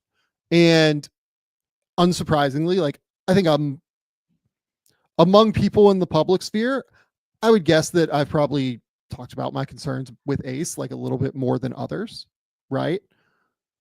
But like I even said this on the call with the person. I was like, the most impressive shot I've seen a single player hit this season is still that shot from the preseason game against St. John's, where he takes the dribble handoff, like 2 dribbles, and then like plants with his left. His body is like literally like aligned toward the corner, and he like twists and realigns his body in midair and drills like a fadeaway jumper over a tight contest from, I think it was RJ Louis, with like 20 seconds left on the shot clock, where it was like, this is a terrible shot. Why would you ever take this? Oh my God, he made it. Like that's still the most impressive thing. That's the most impressive shot I think I've seen a single person hit this year in a game. And that's because finding primary scoring options isn't extremely easy in the NBA. And he takes actually exceptionally hard. So, we talk about two-way wings and we talk about these stretch center. And like, while we talk about all of these archetypes being important, that's probably the most important. You have to have a dude that can go get buckets Correct. when it matters. And so this is an uppercase of my scout on Ace Bailey. He is taking NBA primary option type shots. Now, sometimes the shot diet is difficult. Sometimes it's more difficult than you would like for that because you wish his handle was better and some of those things. And at times, like his body control and all of that, but he's still averaging 18 on 47, 35. So I like a lot of that. But in a class that has a Cooper Flag, a Dylan Harper, a Yegor Damon, a Kasparis, we have to find those little. Go ahead. What did I say? Is Jaeger French now? Yegor Damon? Listen, just leave me alone. We have. His name is Jaeger. How many French folks you know whose name is Jaeger? We're going denouement here. Yegor Damon. I can't say it without saying it now. Oh man, I spend so much time trying to make sure I say these kids' names right too, and then I still screw it up just because I have a weird thing about adding stuff that doesn't belong. Anyway, it is our job to critique those things and find those little nuanced differences in their games. And does it suck sometimes? Does it feel sure? Like maybe, but we're not rooting. Whenever we ever sat on here and rooted against a kid or Literally said that not. we don't want him to be successful or something like that, we just, and again, and to be clear, like privately, if I hear a kid is like not a great kid, I will root against him, like in some respect. Having said that, there's nothing about that with Ace. Like, there's no, like everyone that's been around Rutgers this year said like, really like nice kid, fun personality, all that stuff. To be clear, like that's not with Ace.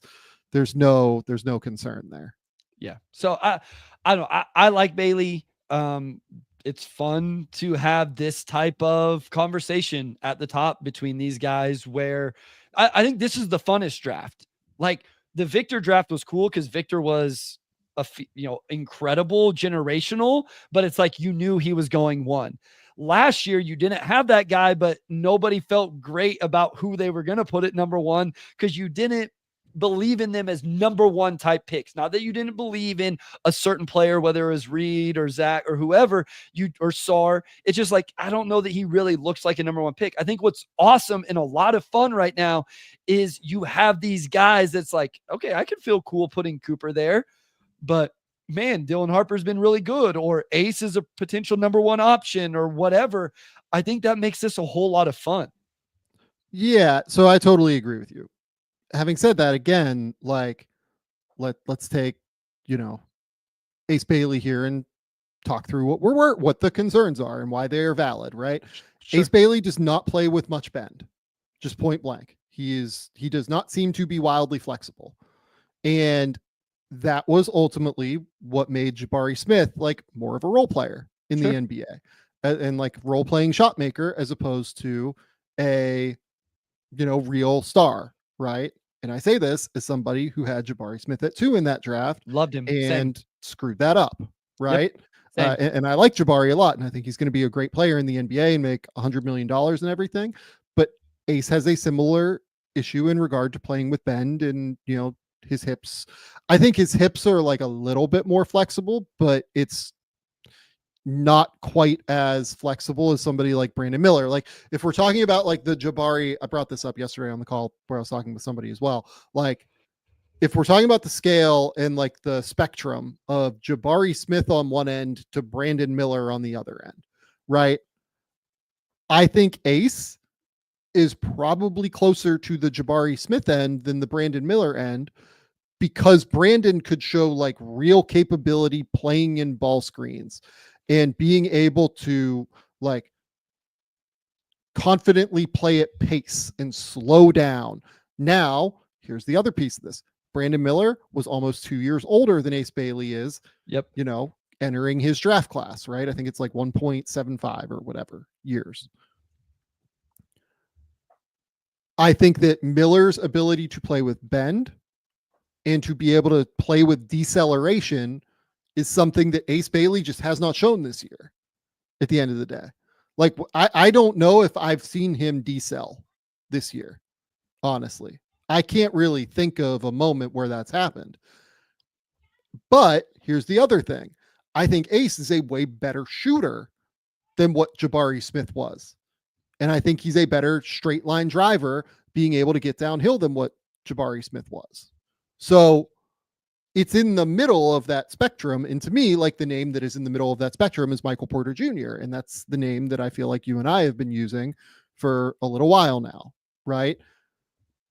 And if you take Michael Porter Jr. at number 4 or 5 or whatever in a draft, you're ecstatic as an NBA team. Like you're going to be very happy with him if that's what he ends up being.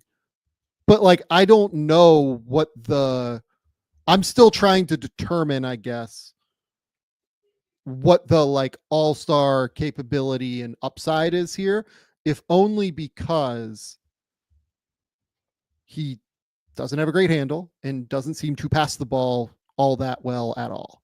So that's what I was going to say is the Michael Porter Jr., interesting, all of these names. And it's like, okay, well, if you add an ability to create for others to Michael Porter Jr., then that's probably the number one pick in this draft.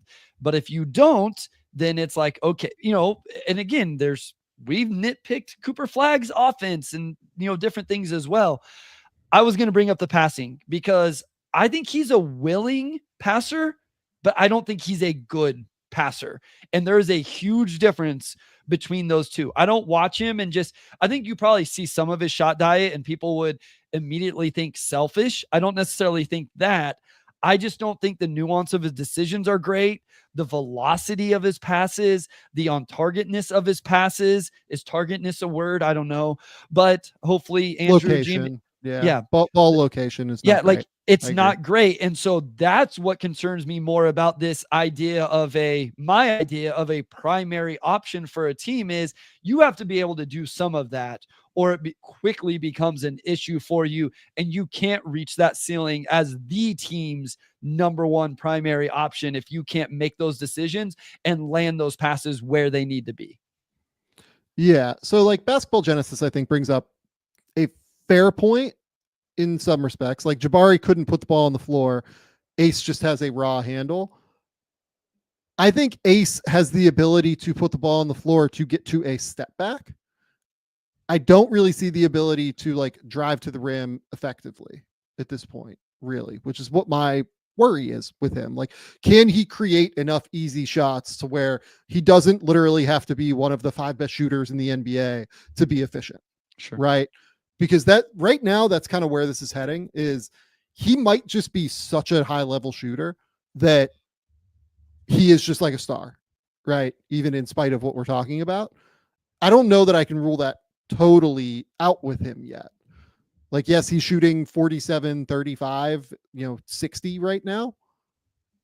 I don't think he is this level of shooter where he's like, a top 5 shooter in the league at some point. I think he is probably a really good shooter, but he makes some insane shots. Like, he makes some remarkably difficult, tough shots that are worth like lionizing, really. Like, he makes some shots that are unbelievable, that like break my brain. Also, he's been up and down defensively to this point, I would say. Doesn't really pass the ball super well. I mean, if you look at the assist numbers, like he's averaging 0.6 assists per game. I haven't done like the historical dive into the data yet. I would imagine that is like one of, if not the lowest numbers for a like wing that is a top 5 pick in a long time, just point blank.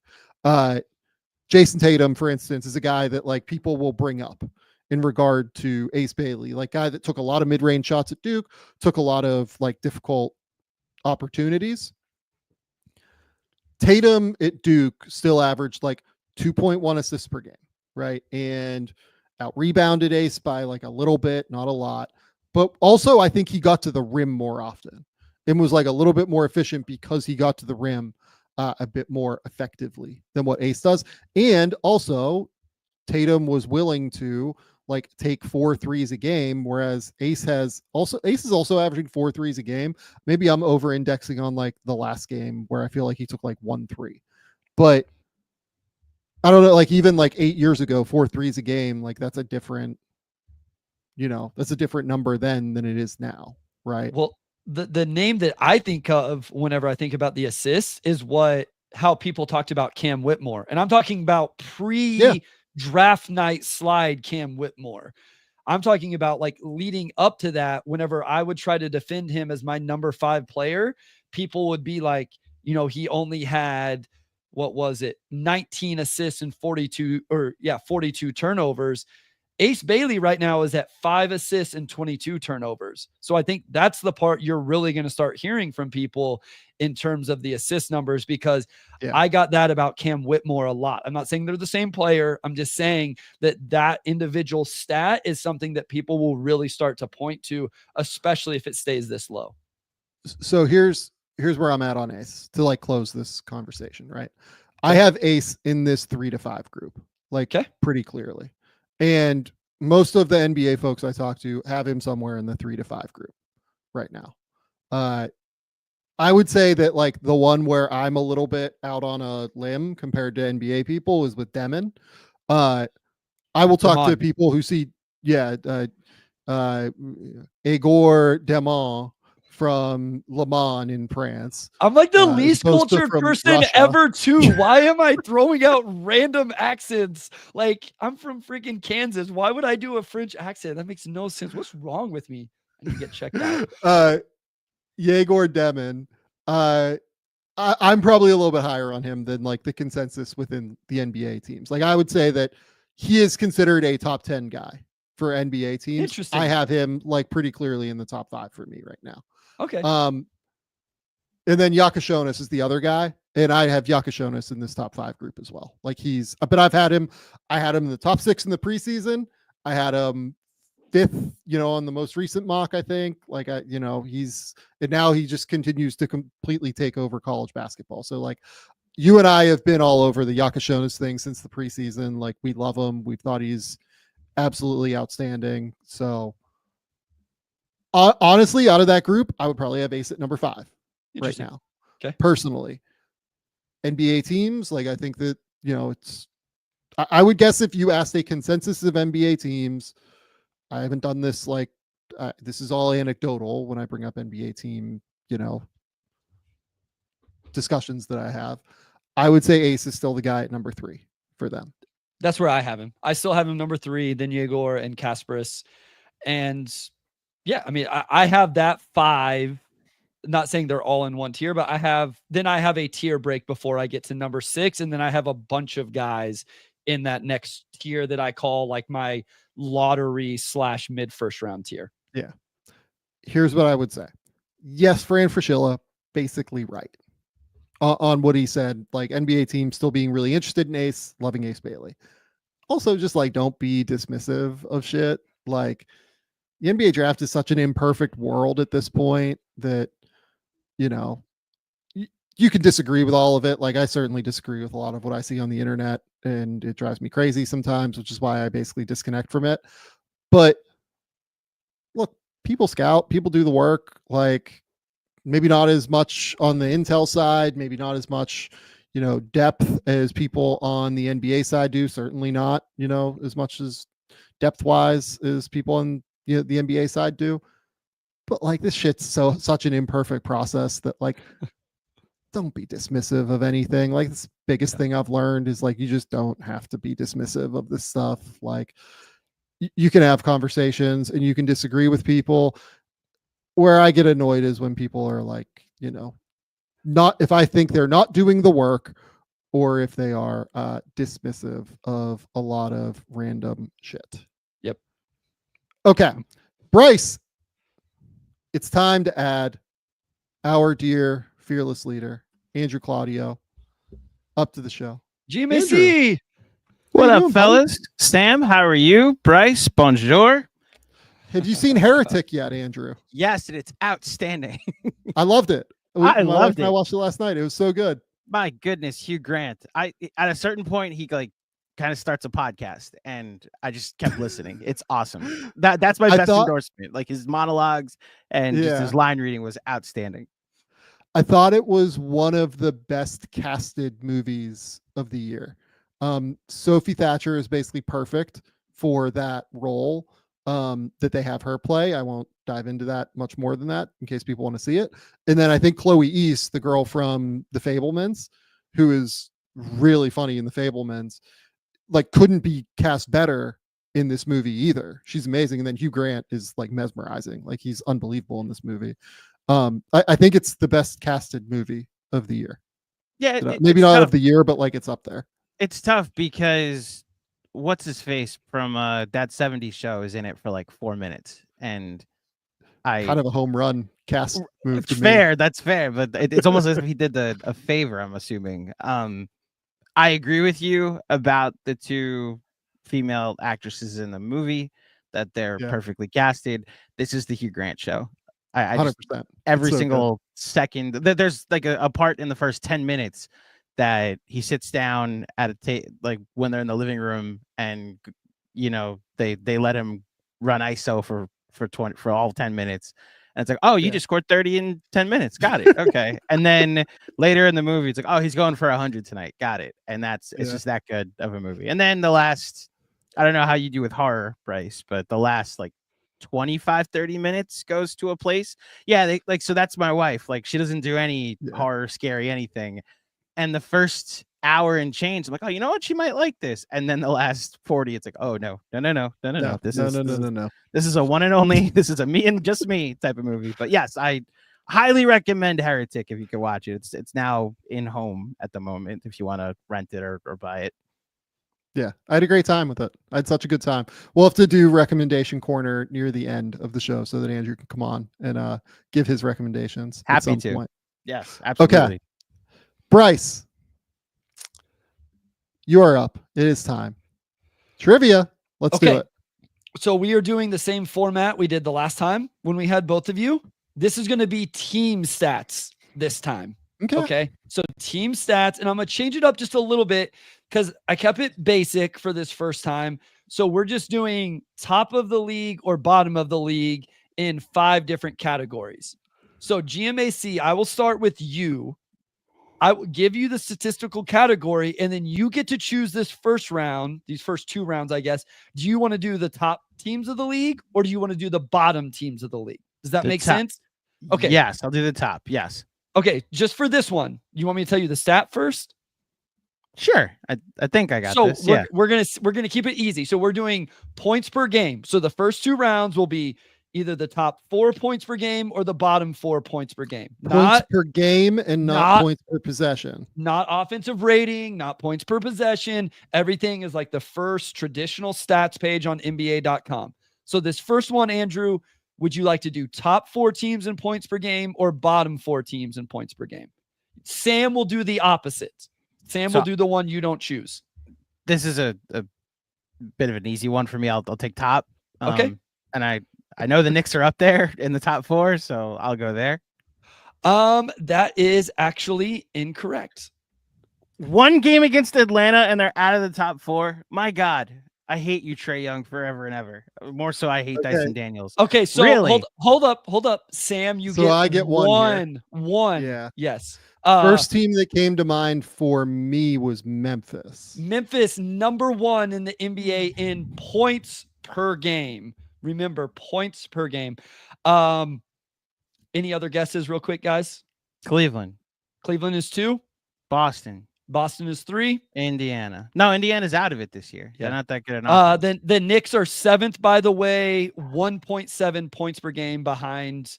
There's actually a tie. The Nuggets and the Bulls are tied for 4th. So Chicago. I would not have gotten Cleveland there.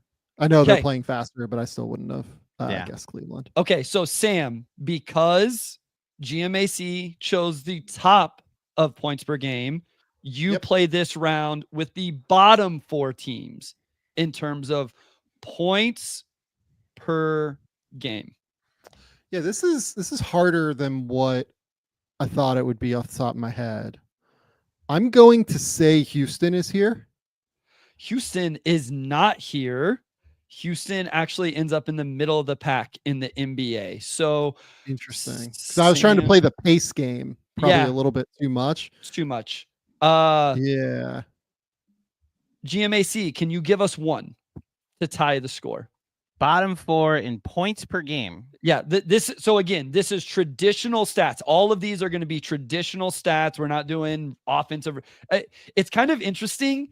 I bet if I did offensive rating and those things, you guys probably would have done better. Like, I think that we've just transitioned to talking that way. And this is kind of why I kept with traditional stats, because I thought it would be fun. So anyway, to be clear, my guesses for top 4 or in points per game were going to be the Knicks, Denver, Cleveland, Boston. So you had the next teams. Like I had the other 3. I just assumed that it's because of the pace. Okay. Bottom 4 in points per game. My one guess will be, I want to say Orlando, but I don't know if that's correct because they had a ton of points, but they don't really hit threes. So it's too much of a wild card guess. I'm going to say Washington. Washington Wizards are 5th from the bottom. Go ahead, Sam. I would just like to note that I'm an idiot, and like the 2 very obvious teams here are the Pelicans and 76ers. Pelicans would have been mine other one. Yep. Yeah. Pelicans and 76ers, followed by the Hornets, actually, and the Trailblazers. Throughout all my Hornets prep. So here's the thing, Andrew. Washington 5th from the bottom, Magic 6th from the bottom. So I was in the ballpark. Okay. Yeah. If we did offensive rating, the Knicks are 2nd in the NBA in offensive rating. So, and the Wizards are last in offensive rating by a substantial margin, but that is a pace play where they play fast enough. The points don't quite get there. Okay. We have a score of 0-1. Sam Vecenie is leading. Sam, this time you get to choose whether you would rather be the top of the league or the bottom of the league. The statistical category is 3-point makes per game. Team 3-point makes per game. You can either do the bottom 4 or the top 4. Yeah, I'll go top of the league here. That feels right to me. Okay, so you are up then. You will start us off here. You will start us off here. So obviously Boston is here. Boston is here. The other team that I randomly know is here is Chicago. They're just like firing from 3 right now. Like they have to be here. Chicago is here. Oh my God, this is where it's gonna get hard. So for the record, the next 3 teams are all tied. So I will take 2 of the 3. That we had a tiebreaker for this one as well. So 2 of the 3. I will take any 2 of the 3 names. This is attempts? Makes. Okay. Makes. Okay, if Cleveland is that high in points per game, given that they do have Donovan and all of those other shooters like Garland, Merrill, etc., I'm going to guess Cleveland is here. I think they would almost have to be.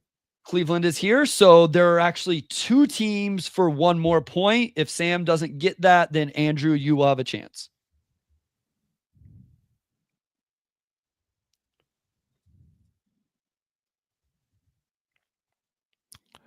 I will say, let's go full Budenholzer and go Suns. Great guess. Not one of the answers. Andrew, Okay. you have, I will tell you where they're at after Andrew answers. Again, 2 teams here. Name either one of them, you get a point. What am I thinking? It's So he said Cleveland, he said Boston. Oh, sorry. Yeah. So Boston, Chicago, Cleveland were his guesses. I'm gonna guess Golden State. So timeout before. That's why I just went, oh, I'm an idiot. No, like not Golden State. Those are great. Oh, wow. Wow.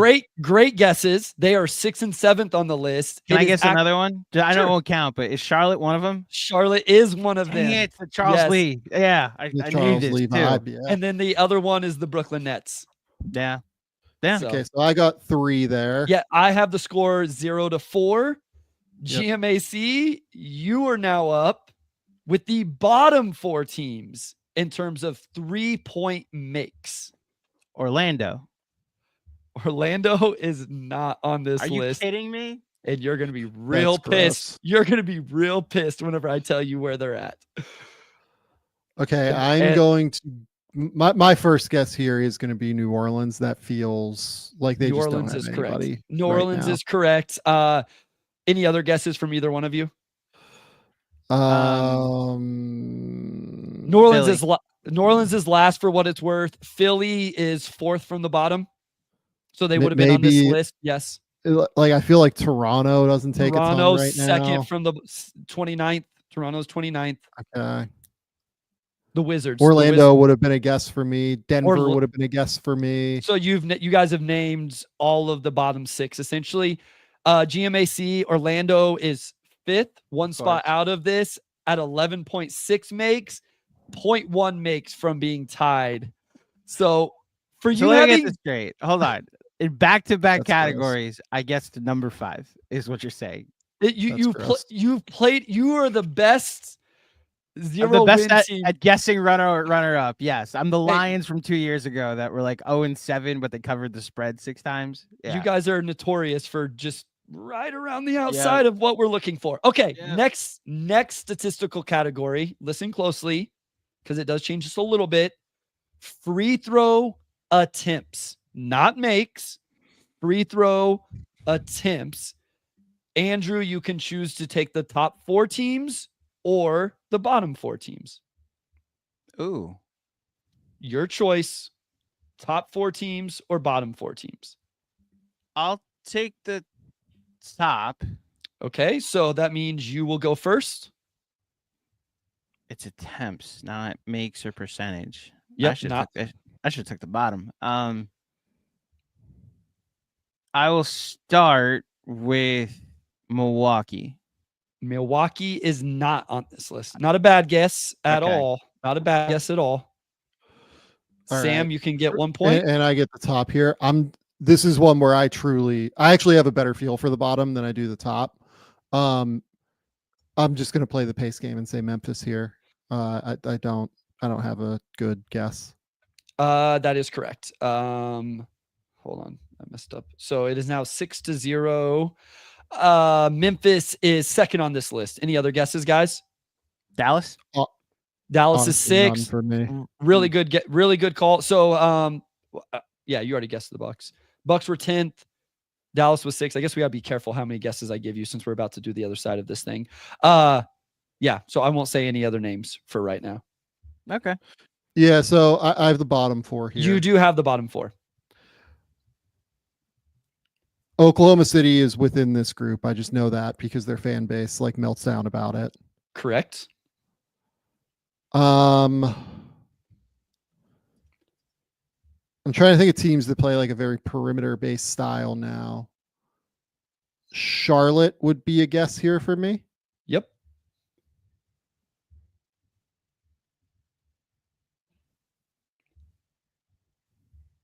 Do I think... Okay, in this order, my final 2 guesses will be... Oh, man. Cam Thomas might be elevating Brooklyn enough, I guess. Let's go Chicago, Washington in that order. Chicago, correct. Washington, not correct. GMAC, you can very strongly pull out a point right here. Very strongly. Is it the Knicks? The Knicks, the Okay. New York There we go. Knickerbockers gets GMAC on the Well board. done. Well done. Yes. The top of the list. You should have went back to the Magic. Well, the Nuggets, the Grizzlies, the Hawks, the Magic. 1, 2, 3, 4, followed by the Rockets. The Mavs were there at 6, Bucks at 10. So, I believe we are 9-1. Yes. Okay. Yeah. Sam, our next category is turnovers per game. Very simple stat. Turnovers per game. Would you like to do the top or the bottom of the NBA? Let's do top for Okay. Hold turnovers. on. Let me rephrase. Top means the best. So teams that don't turn it over. Oh, Would you like me to change Okay. that and how I phrase it? Does it make more sense if I say top is the most? I'll still take top, I think. Okay, so you are going to choose the teams that are best with turnovers, that turn it over the least? Yeah, I'm still going to take that side of it. Okay. So you're looking for the 4 teams that turn the ball over the least in the NBA. Okay, I will say Boston, Yep. Oklahoma City, Yep. Dallas. Incorrect. Okay. So, Andrew, you can grab one here. The Knicks? The Knicks. Yeah. The New York For, Knickerbockers. for what it's worth, Knicks were my next guess. I knew they were up there in turnover percentage, and then just the pace made me. So like, you okay, guys, so, yeah. 1, 2, 3 there. I will give the 4th team after Mm. Andrew goes for the bottom of the NBA. You are The looking Hornets. That's the- one. the worst teams. That is incorrect. I give up at this game. I'm throwing my hat. The out of only the ring. reason that I would guess the Hornets are not on there, and obviously like the LaMelo thing like makes me question it, is just like they play that Charles Lee style, Pace. you know, Yeah. Celticsy game where they get down and like they try to run like a simple action and then, you know, throw it up the rim. Bryce, what is it- Detroit on there? They are not. You Okay. just named the 2 first teams off the list. Of course I did. Warning track power, Sam. That's what I I got love today. it. My God. Sam, you still have a chance. Oh God. Oh, I just Most- eliminated the Pistons for you. I forgot Yeah. about that part. Yeah. You're welcome. Most Sam. turnovers in the league.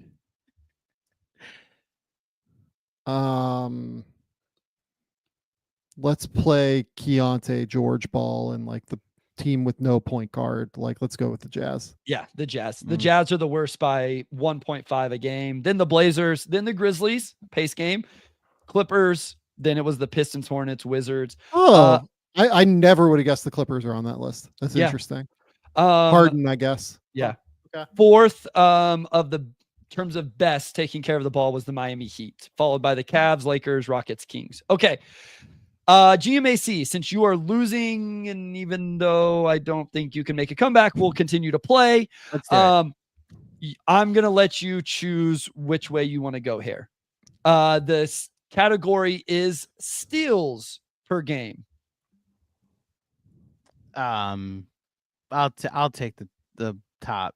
Okay, so GMAC is at the top. You are looking for the 4 best teams in the NBA at stealing the ball. OKC. OKC is number 1 by an extremely large margin. Excellent. You could go back to the well again once here.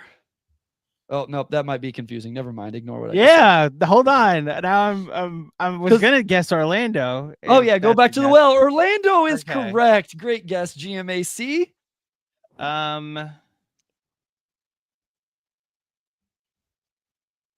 don't think the Knicks are on here, but no, that's why I said it could have been confusing. Yeah. I don't think the whole conversation has been about Mikal Bridges, so I'm not gonna go there. One of these teams has obviously it's more than one guy, but one guy that really steals the basketball. And then the other team. I'm gonna go Houston next. I just Houston. missed it. Okay. Not Houston. Houston. Middle of the pack. Sam. My immediate guess on steals is just going to be the Great Barrier Thief. Atlanta. An icon. It's got to be one, right? Yep, them, and then the other team does it by collection. Really good defense. Oh no, you got 2 there, Andrew. Boston. The Clippers. Oh, the Clippers. Okay. Okay, Sam. Let's go ahead and finish it out. We'll go ahead and do the bottom teams. I mean, first guess is going to be Utah again. I think they just lose the turnover battle so drastically every night. Andrew actually has 4 points, by the way. 4. Yeah. It's my fault. Who'd you say? Utah? I said Utah. Yep. Utah. Next for me would be Chicago, maybe. Chicago, not on the list, but they are towards the bottom. GMAC, a chance to go get a point here. Detroit Pistons. Detroit Pistons, the worst team in the NBA, taking the ball away. You're on your CP3 game tonight, Bryce. Well done. Yeah, I got you. Oh boy. I don't like passing the ball most of the time, but every once in a while I get in the mood. Well done. I don't like passing most of the time. Goodness, listen, Bryce. Sam, listen, I spent a lot of time working on my jumper. I didn't spend a lot of time working on my passing. So when I touch the ball, I shoot it. The Brooklyn Nets, the Milwaukee Bucks, and your New York Knickerbockers would have been a nice guess because they were the first team out. Yeah, makes sense. Huh, okay. That does make sense. Yeah. Between Cat, Brunson, and now Mikal Bridges sharing the floor. Was that harder than the individual players? Because as I was putting it together, I felt like it was. The teams part of it wasn't the hard part. It's like you said, we're now trained in per 100 possessions. So okay, that was more the hard part. I update the advanced stats after every game. I only ever go to the traditional stats page to check 3-point percentage and attempts per game to be like, oh, the Knicks are in drop every game. Is a team that bombs away going to be able to win a variance game? So that's what made it difficult. But I maintain, I know these are difficult to put together, Bryce, but these are very fun. They're very good. Yeah, it wasn't difficult. I just was like, okay, I think these aren't going to be too bad. And then I started putting them together. It's like, man, this actually may be a little tougher than what I thought. So I enjoy doing it this way. So I'm into it. I'm into it too. Okay. Andrew, tell the people where they can find your work. Tell the people if you've got any recommendations. What do we got here? So you can find my work, whether it be Mets Therapy or Knicks Film School or Game Theory with Sam Vecenie, on socials. Game Theory Sam V, Nick Film School, or Mets Therapy AC. Loving the poll videos and the interaction. I love the crossover Knicks people that came over to Game Theory the other day for when we discussed Mikal Bridges, because what else are people in Knicks land talking about these days than Mikal Bridges?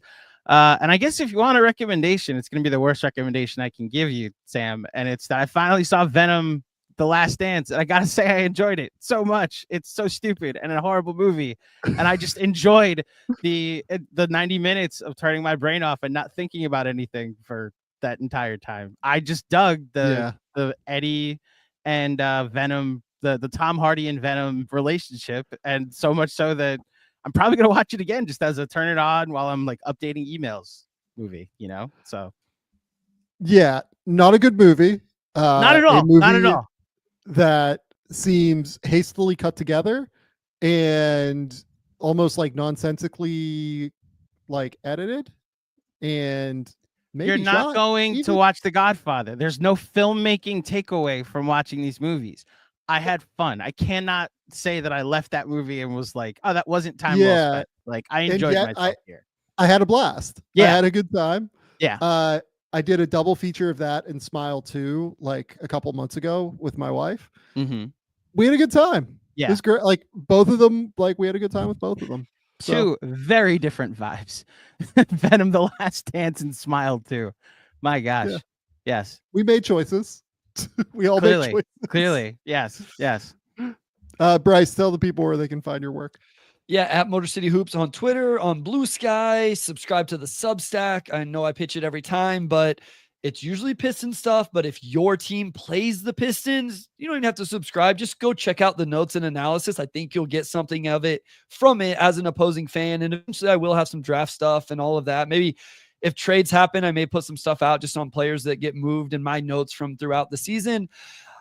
Pistons Pulse is going to go live here pretty soon because the Pistons have to make a move that I don't know what it's going to be, but $20 million says they need to make a move. So we're going to go live if you want Pistons content. Otherwise, Game Theory Podcast with the Sam Vecenie and the GOAT GMAC.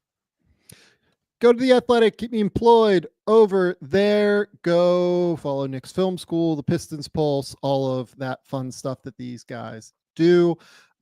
Post Game Theory will probably be tomorrow night is my guess. I am still like trying to catch up a little bit on sleep from over the weekend. So I'm probably going to do a little bit of work writing this afternoon, and then, you know, probably call it a little bit early tonight after watching a couple of games. But we will do Post Game Theory tomorrow night, and we will do it probably on Wednesday for the NBA Cup title game as well. Okay, that's all we got. Until next time, we'll talk soon.